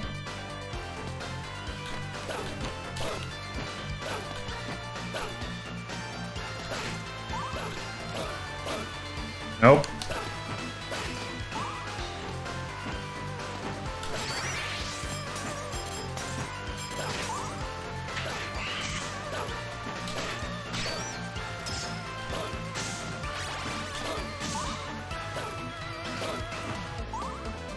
I could have sworn there was some wall chicken around here.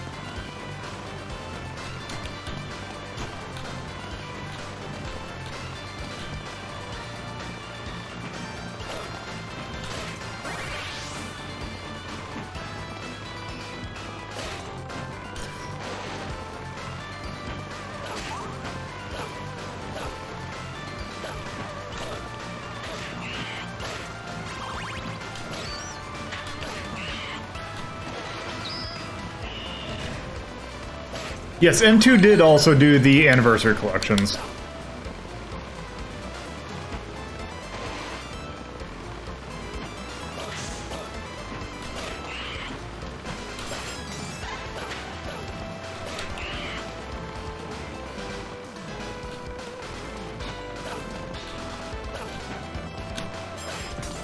Well, unless this boss is, like, surprisingly easy, I think I might be in trouble.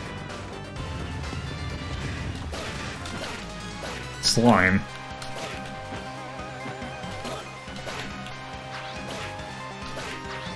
Oh, I remember this.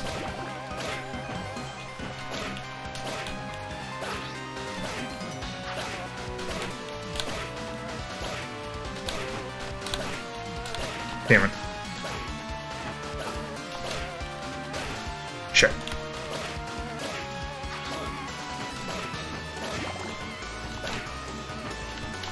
There we go. Okay, I bet you that that should at least be a checkpoint.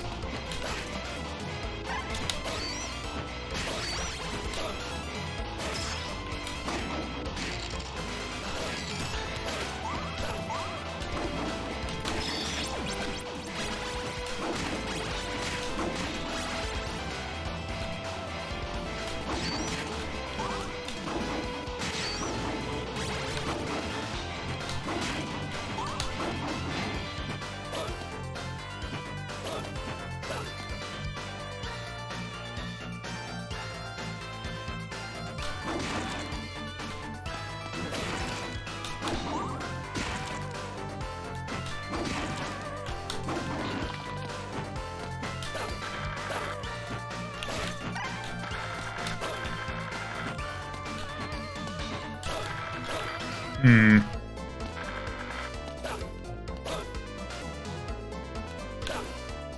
Nope.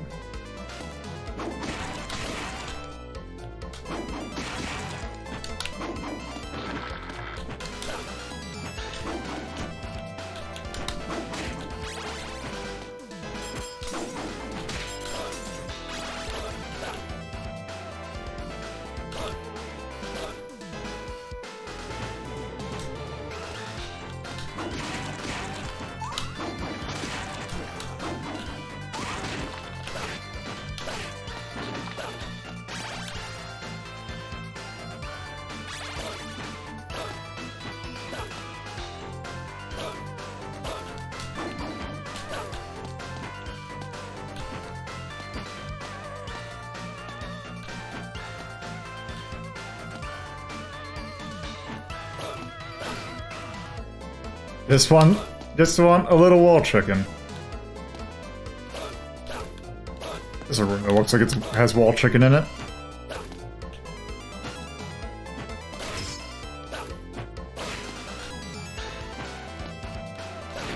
Ah!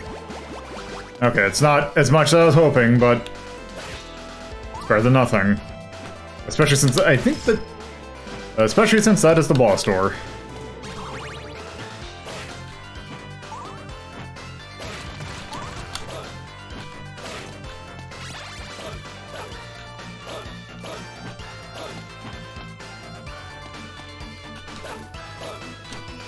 Okay.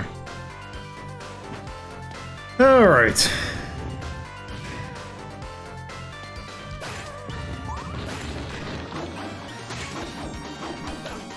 It's like some weird form of the creature, it looks like.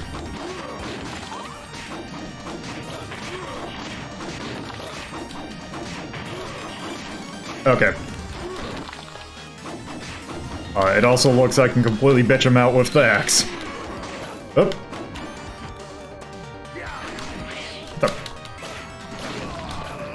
Okay, that's weird.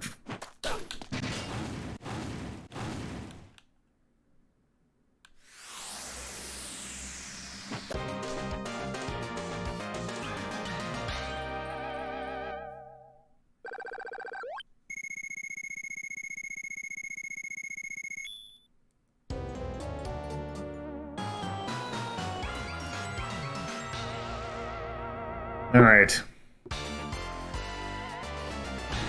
So, time for actually a remix from a Game Boy game. Probably my favorite track in the entire game. This is from Castlevania 2 Belmont's Revenge. This is New Messiah.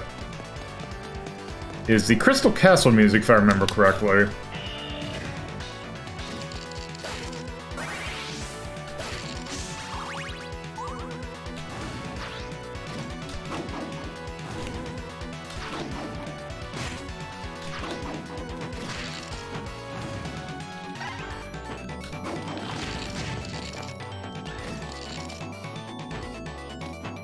I appreciate that spear killing that blood skeleton over and over again. Oh, shit. Oh.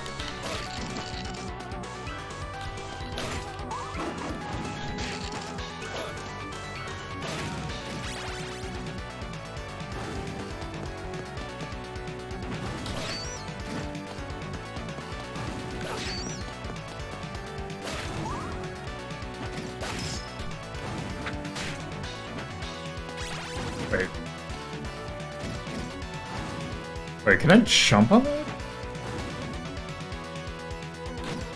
Oh, okay.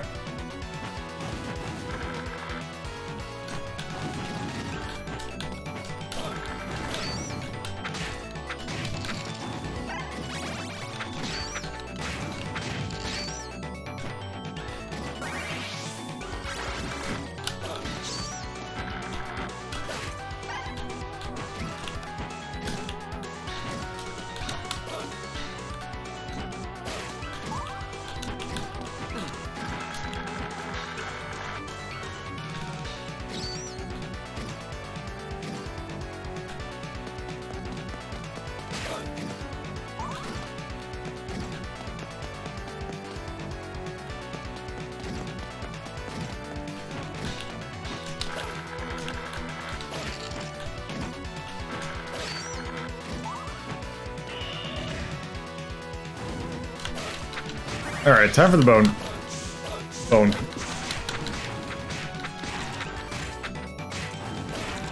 I'm surprised it doesn't turn around. Maybe that's... not this one.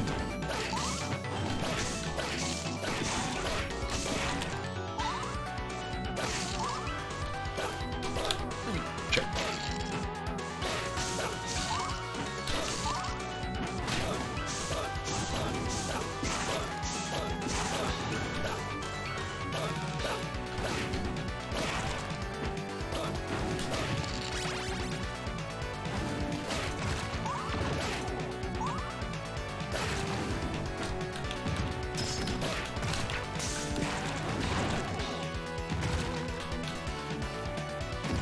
Oh. Oh, shit.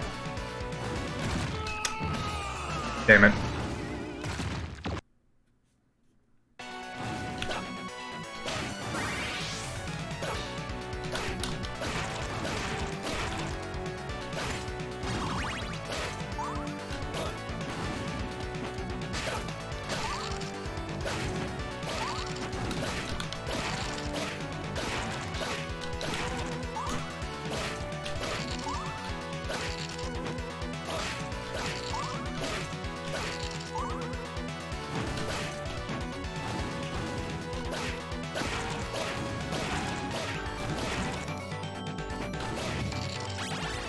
Okay, now let's not be impatient.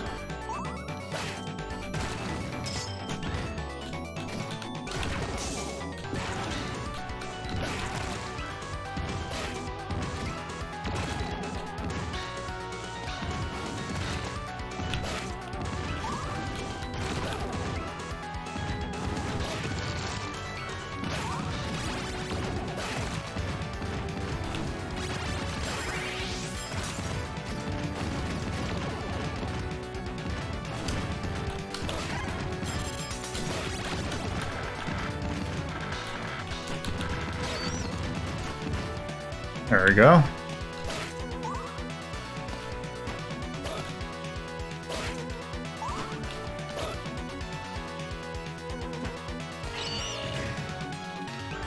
Whoop.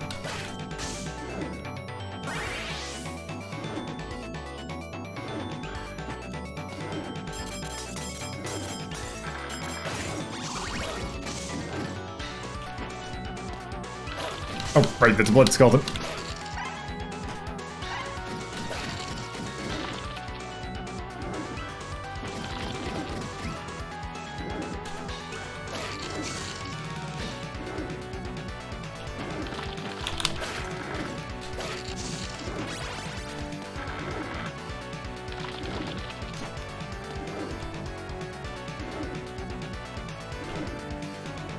There we go.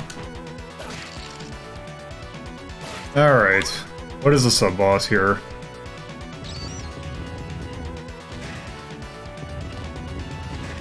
Oh. Okay.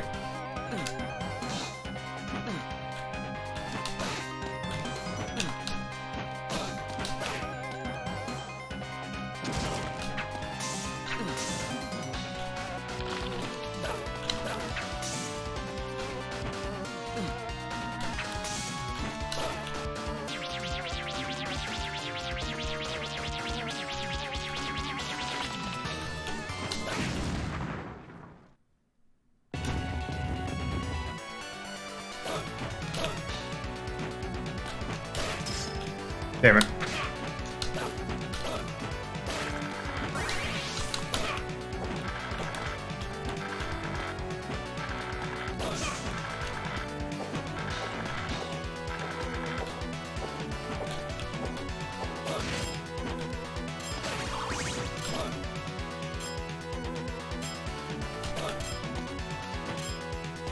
Okay, good.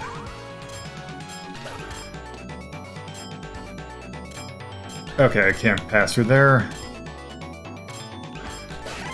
Damn it.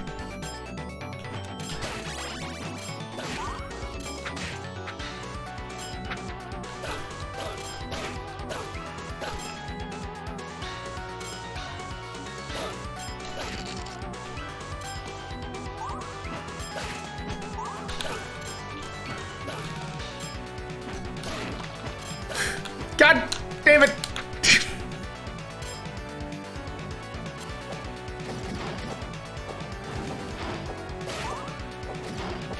Oh! I was not expecting an ectoplasm in this.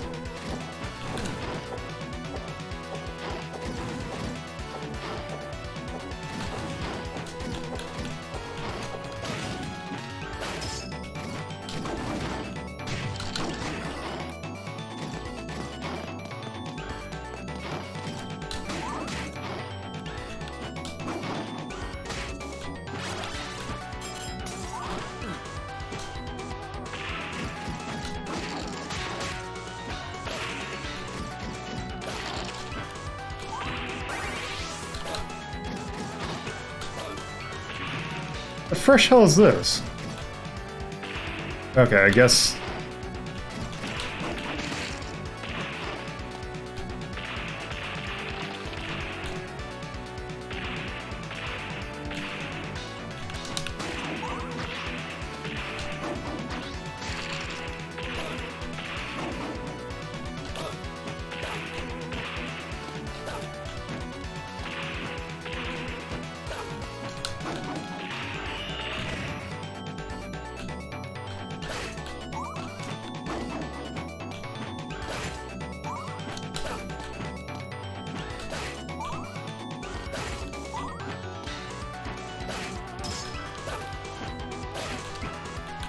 Okay, how... Okay, question is...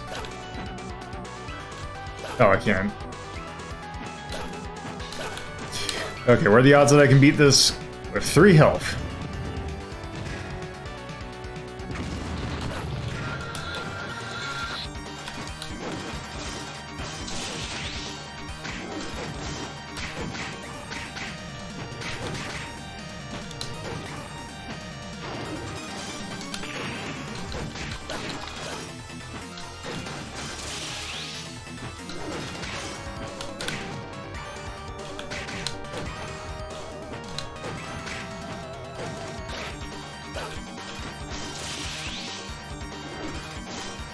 Okay.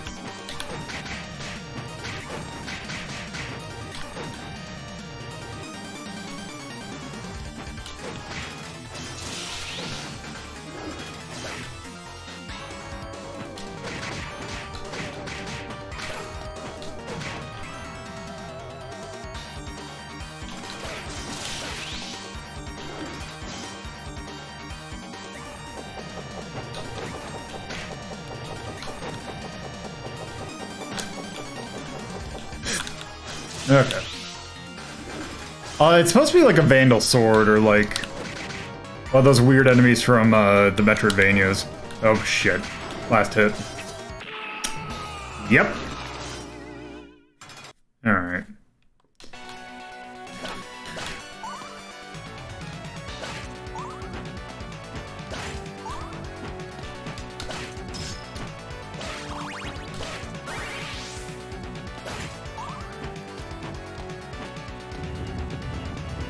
What did we get this time?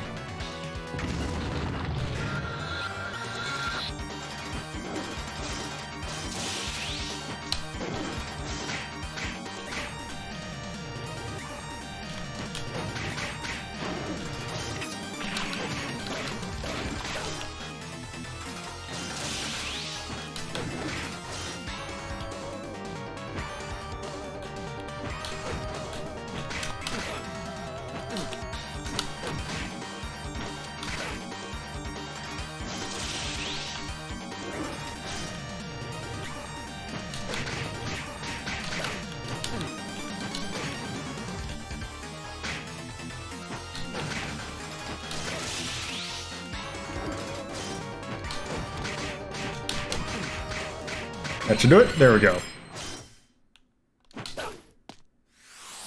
I think that was a sword familiar.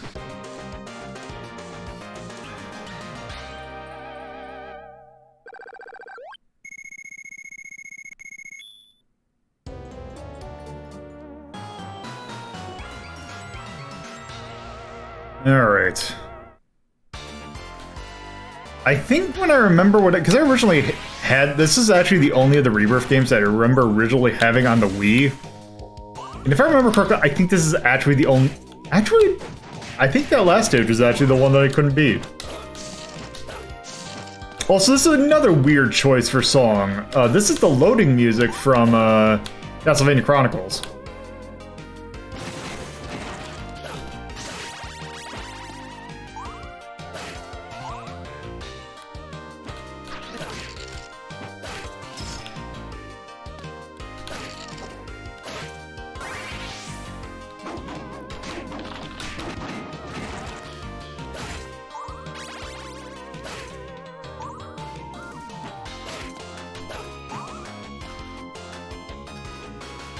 There it is. Ow.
Also, if I remember correctly, I believe there's 6 stages in this game.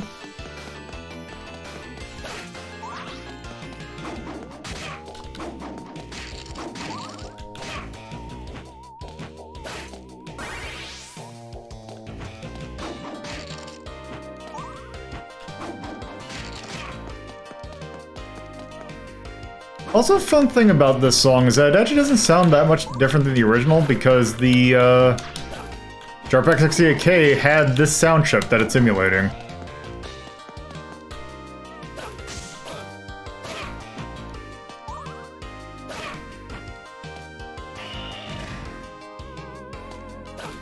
The hell?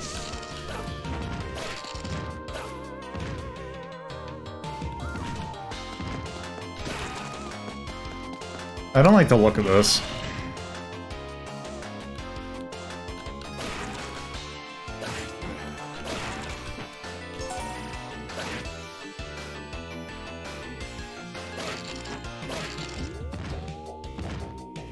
Okay, what's this weird-ass candle?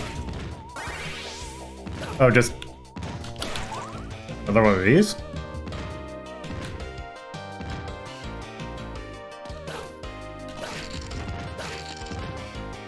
Oh, I see.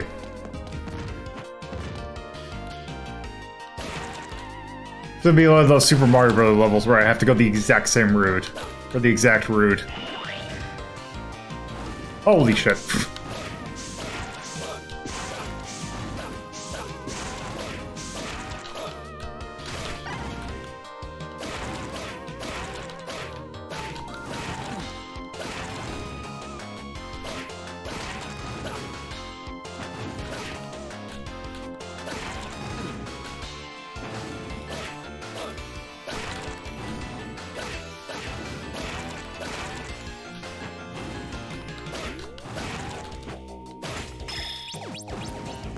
Thank.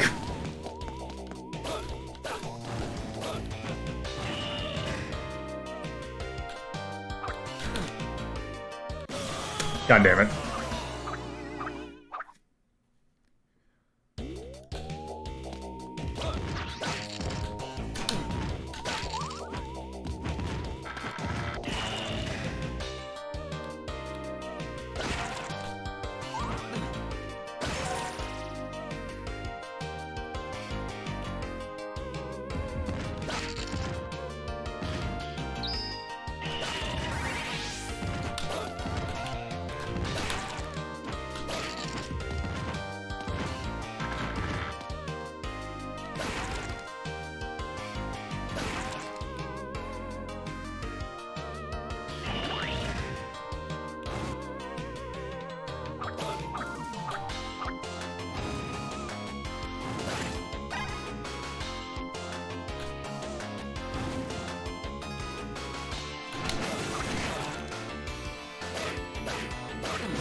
Oh, shit.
Oh, good, it's...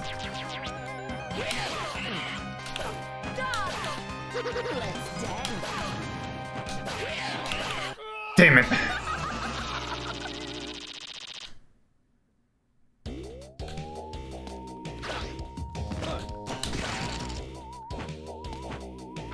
Okay, this is gonna be slightly rude.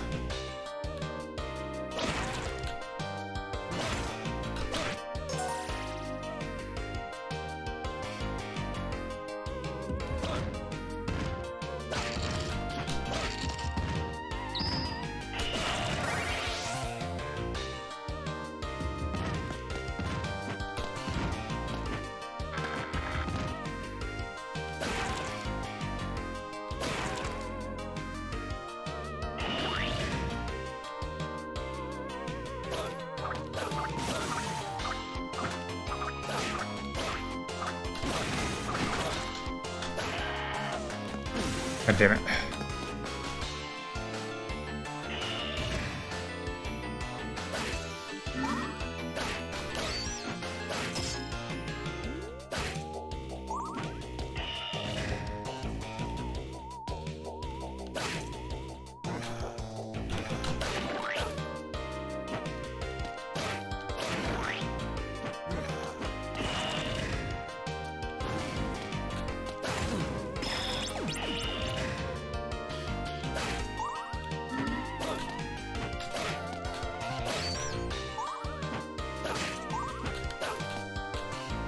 All right.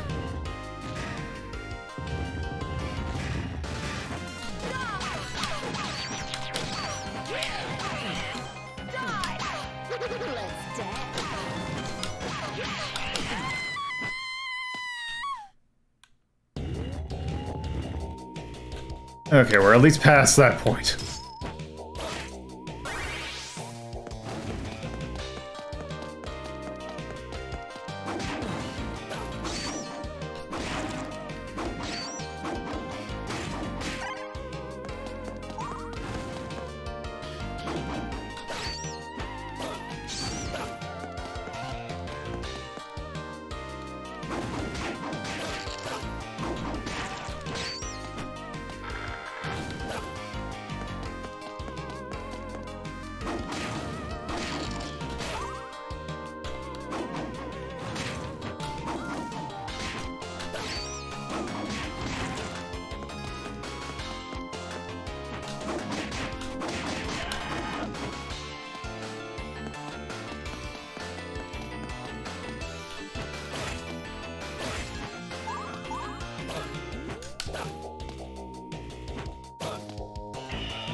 Oh, it's these things.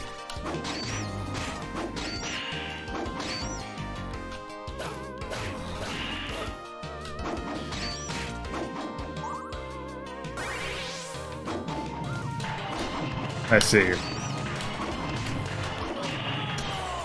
Damn it.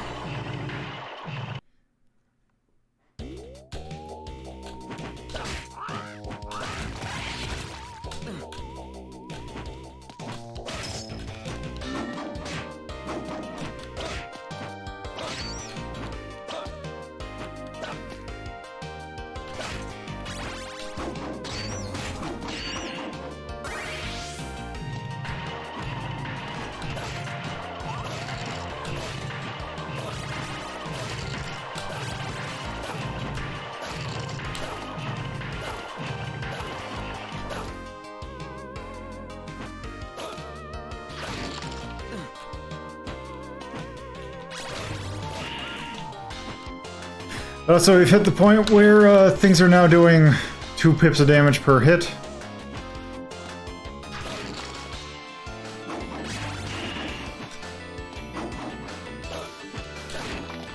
Okay, good.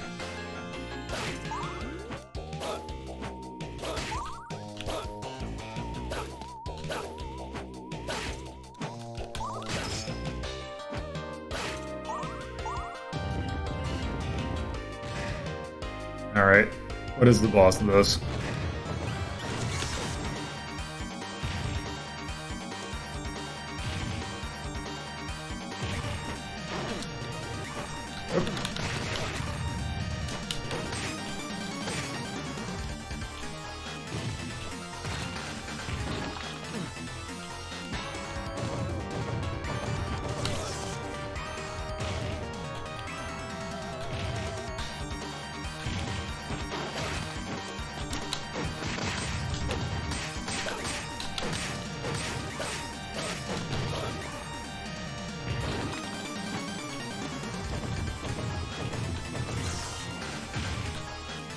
Okay, there.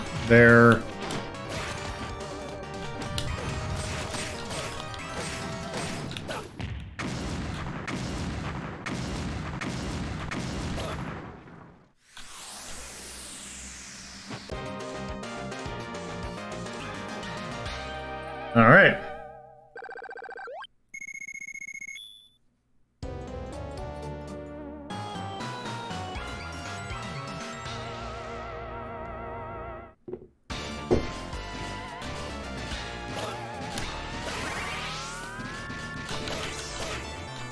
Now time for some Aquarius.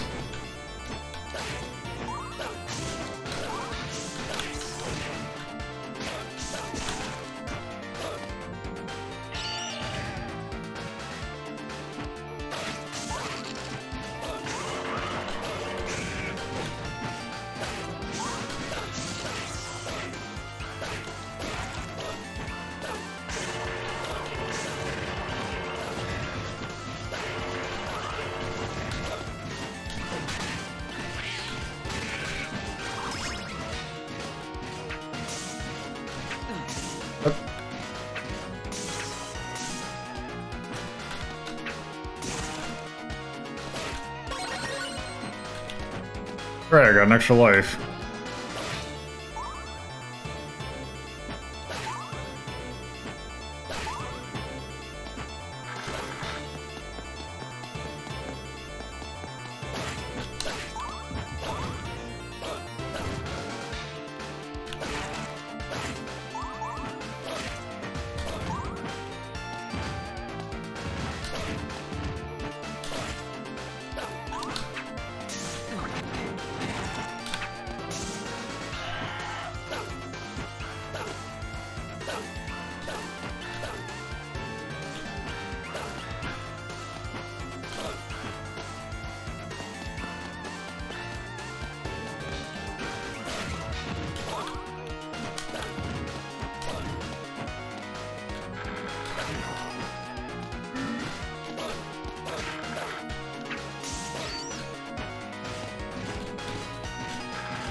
Alright.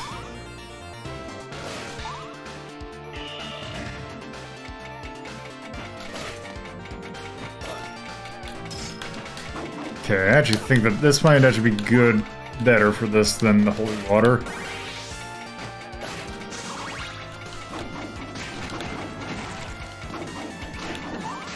Oop, didn't realize that thing had a more range than I did. Oh, great.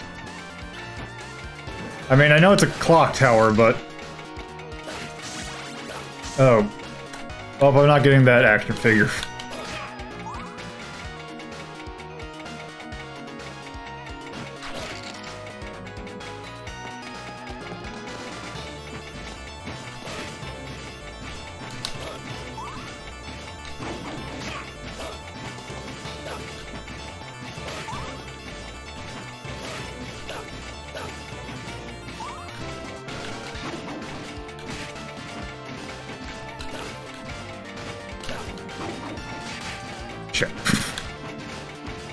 Oh hey, the actual clock thing, which I don't think I've seen yet, but I'm not going to do it.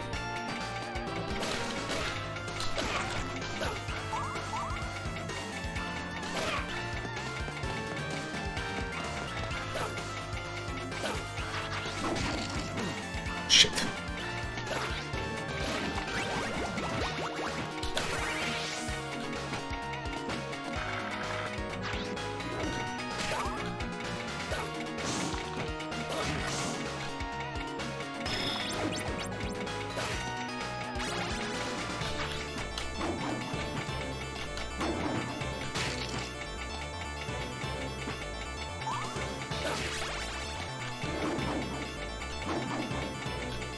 Okay, I think that... I'm gonna guess that that red thing probably hurts me. Alright, hopefully this mid-boss isn't too hard. Or at least is cheesable. Now especially. Oh, it's a creature.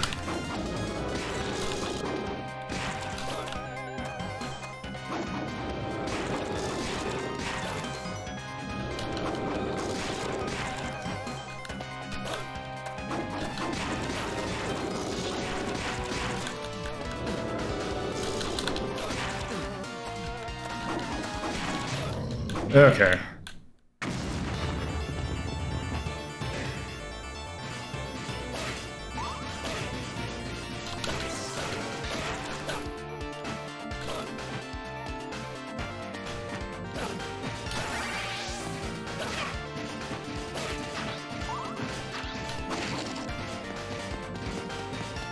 If I can get up there before...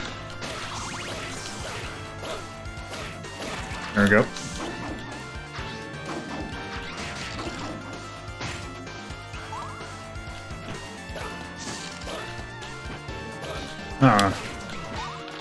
It seems like pure wall chicken area.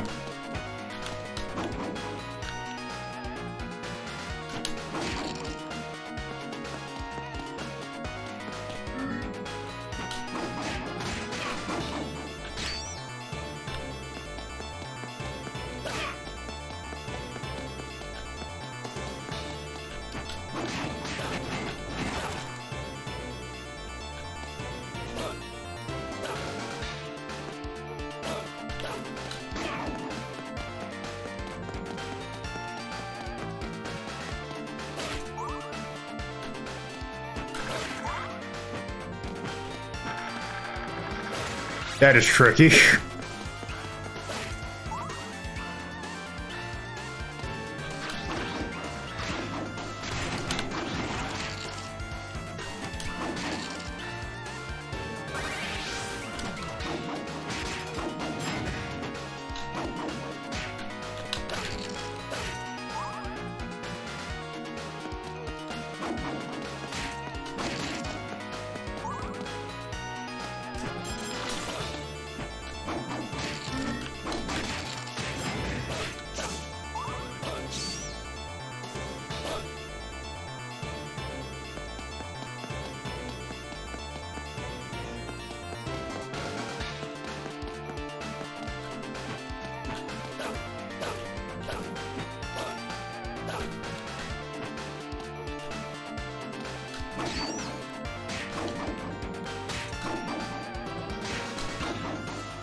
Nope. Oh, I don't like the look of this.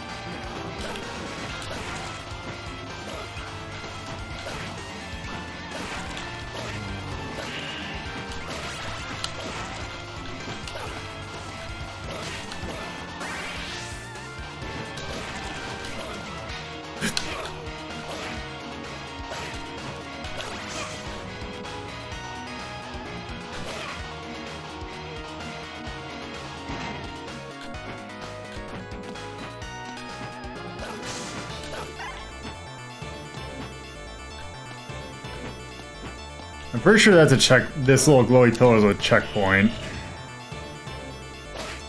At least there's that.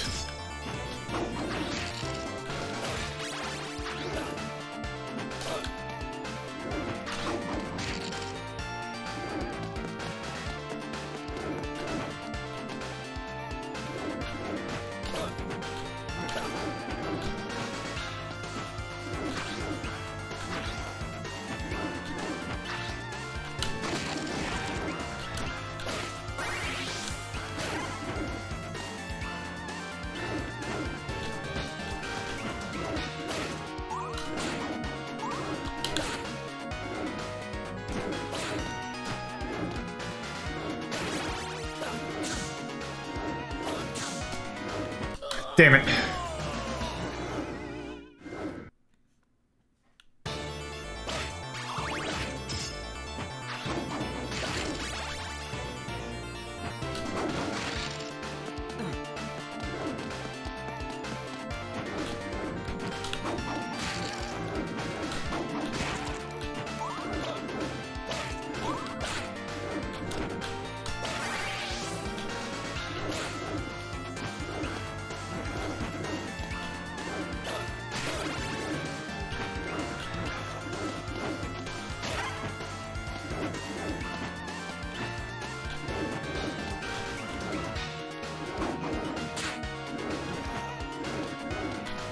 Damn it.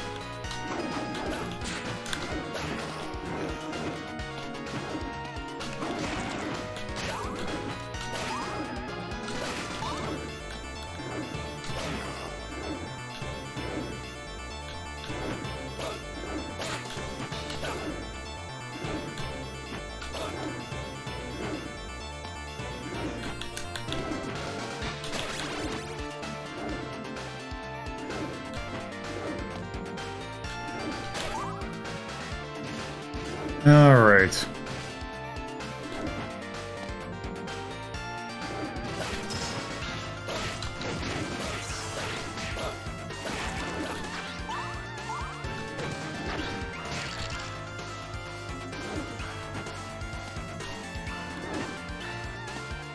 Oh.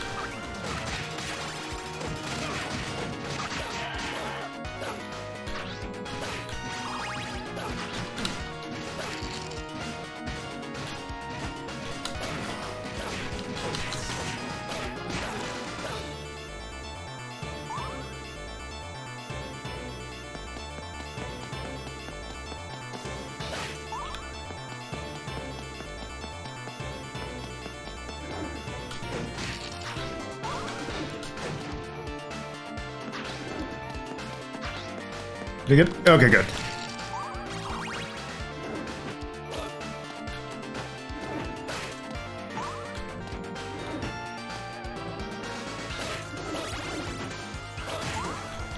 Oh, this is probably not the best.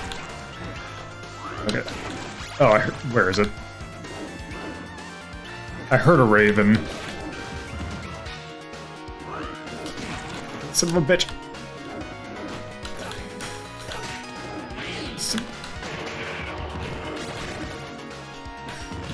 Okay.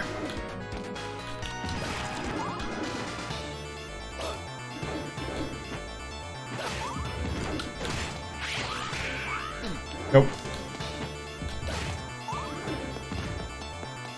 This thing's actually getting slightly difficult.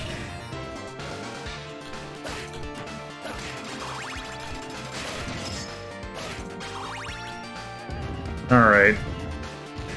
I didn't check. I take it this is gonna be death. Yep. That's a death-ass looking death. Okay.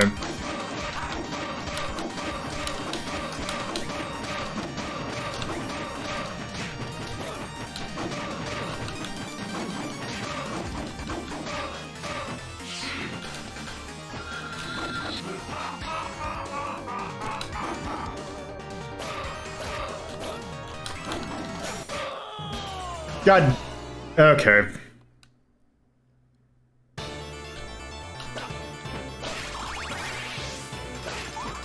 Okay.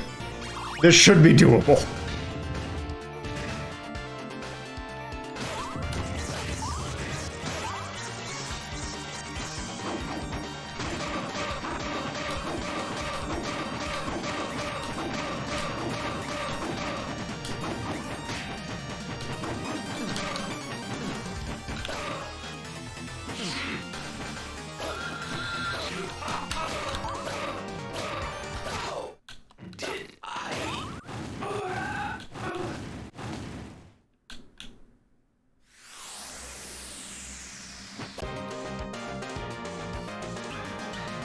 Perfect.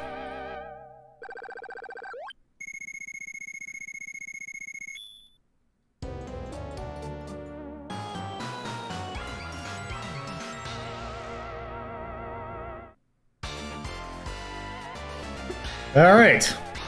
So, I believe this is the last stage. Wait. Also, I find it really funny, the choice of music here. Wait, this can't just be... I guess so.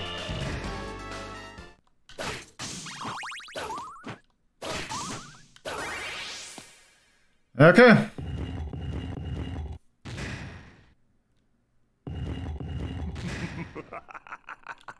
As ever, the ally of worthless humans.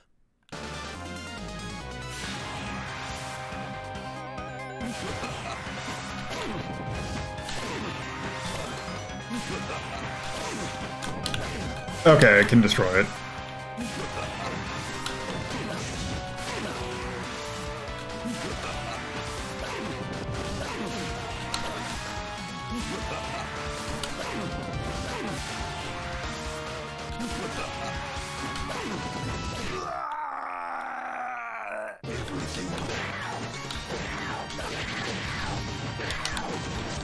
Okay, so it's like the Castlevania Chronicles one.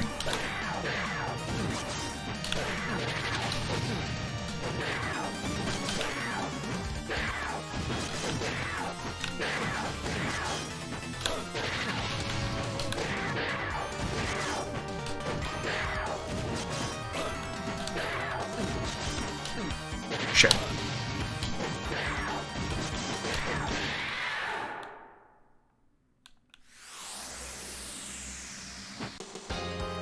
Alright, that works.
Yep. That was I didn't realize the last stage was just gonna be Dracula.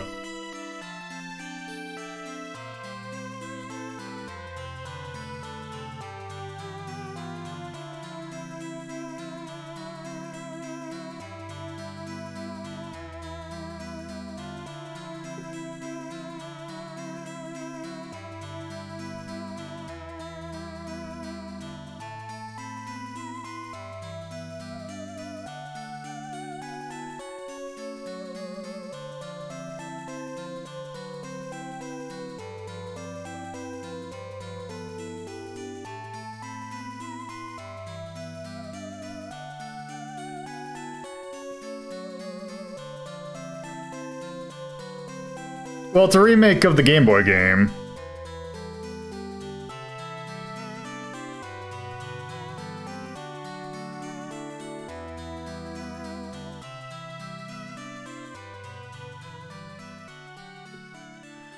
All right. That's not like the Game Boy game at all, but it's also like... Let's see, I don't think I got anything from that. Yep. Alright. Yeah. Well, I think it's a remake of the first of the Game Boy game in the same way that Super Castlevania 4 is a remake of the first game. Like, it's not technically a remake of the first game, it's just kind of meant to be kind of similar. But yes. That was Castlevania The Adventure Rebirth. Let's put it on the board. Okay.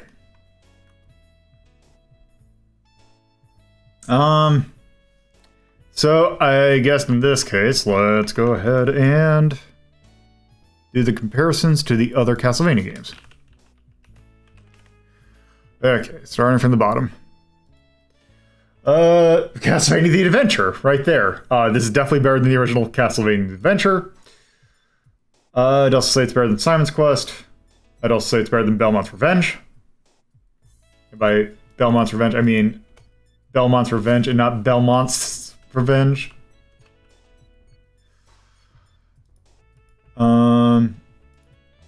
It's also better than the original Castlevania. I'll say it's better than Circle of the Moon. I'd actually say I also kind of liked it better than Castlevania 3. Bloodlines. I actually kind of feel like I actually like that a little bit better than Castlevania Bloodlines. Also, I'd say I kind of liked it better than 4. But I have had very strong opinions about 4. Oh wow, that's a gap. 2 at Chronicles. I do not think it's better than Chronicles. That is quite the gap. So we're gonna have to take... actually... Where is... There are technically some. Where's Kumajo Densetsu? Okay, so we got Kumajo Densetsu 2... Okay, so Kumajo Densetsu 1, the Toho one, is at 6.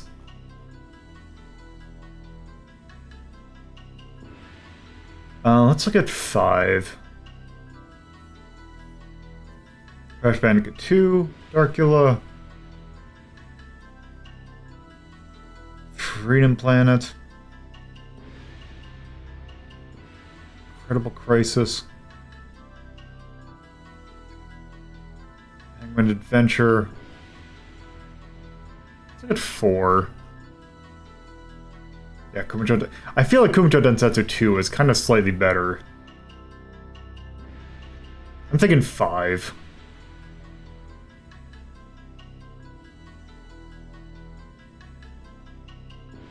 Yeah, let's go 5. It is a very good game.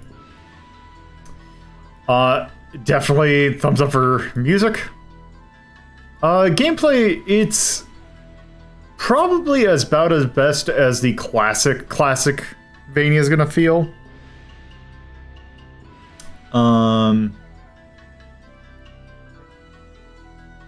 Storytelling. No, difficulty was not bad. Like, I don't think it was as... Like, it wasn't unfair at all. If I was playing on normal, it probably would have been definitely a lot harder, but I think it gives you enough options to play this at whatever difficulty you want. In the art, I'm actually going to give thumbs up to the art for not using the quote-unquote sprites it's used for everything else. That being said, I do think it's just a smidge on the short side. I could have used like one more level. But other than that, I don't think it was that bad. It is a good Castlevania game. In fact, based on what we had on the board, it's one of the best. One of the top 3 at least. So, with that, that is going to do it for the Rebirth collection. As I mentioned earlier, Jackal Rebirth and Salamander Rebirth never came out. So that's all we got. And if you want a legitimate copy of that, good luck. WiiWare is dead. So, yeah. Anyway, let's talk about what we're doing tomorrow, because that's going to do it for tonight. Did I remember to switch? Did I remember to set the thing for the ending? Let's find out. I did not.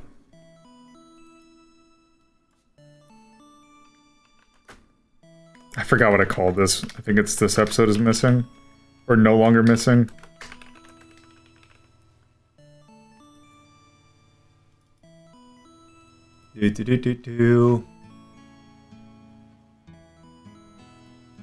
There we go. There's the good face. All right. Personal Twitters at Loadapuzlo. There's a Discord where you can chat with the community, take part in polls, and occasionally I'll put stuff on that we need to watch for Media Delta. There is a Patreon that at $2 and $5 tiers helps with hosting costs and various other things. If you are watching this on a VOD, best place to watch this live, in fact the only place to watch this live, Fridays at 7:30 p.m. Eastern Time, Saturdays at 2:30 p.m. Eastern Time, and Sundays at 1 p.m. Eastern Time is at twitch.tv/LoadAPuzzlo.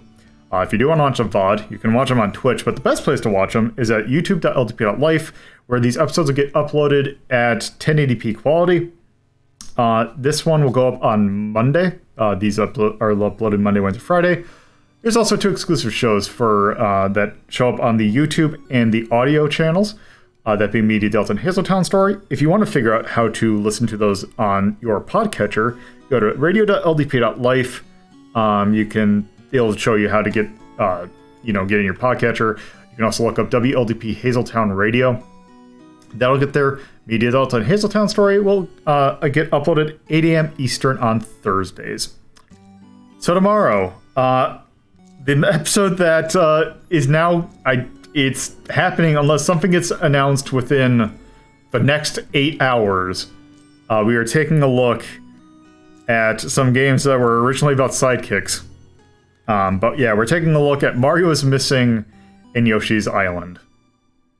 So that'll be fun. Let's see. Who do I want to send you all to? Who's all streaming?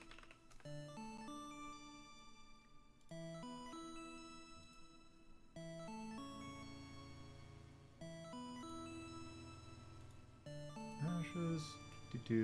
My team just recently got a bunch of new people, so I'm seeing if there's someone here that looks like a good send-off.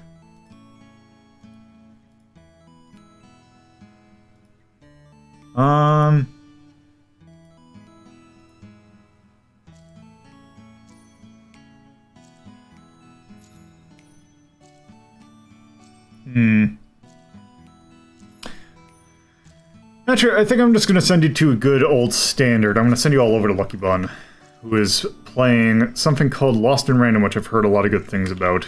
So, it's not also Outer Wilds, so you won't get spoiled. So yeah, that'll do it for today. So, thank you all for watching, and I hope you have a good whatever rest of time zone it is when you're watching this, if like on a VOD or something. So later.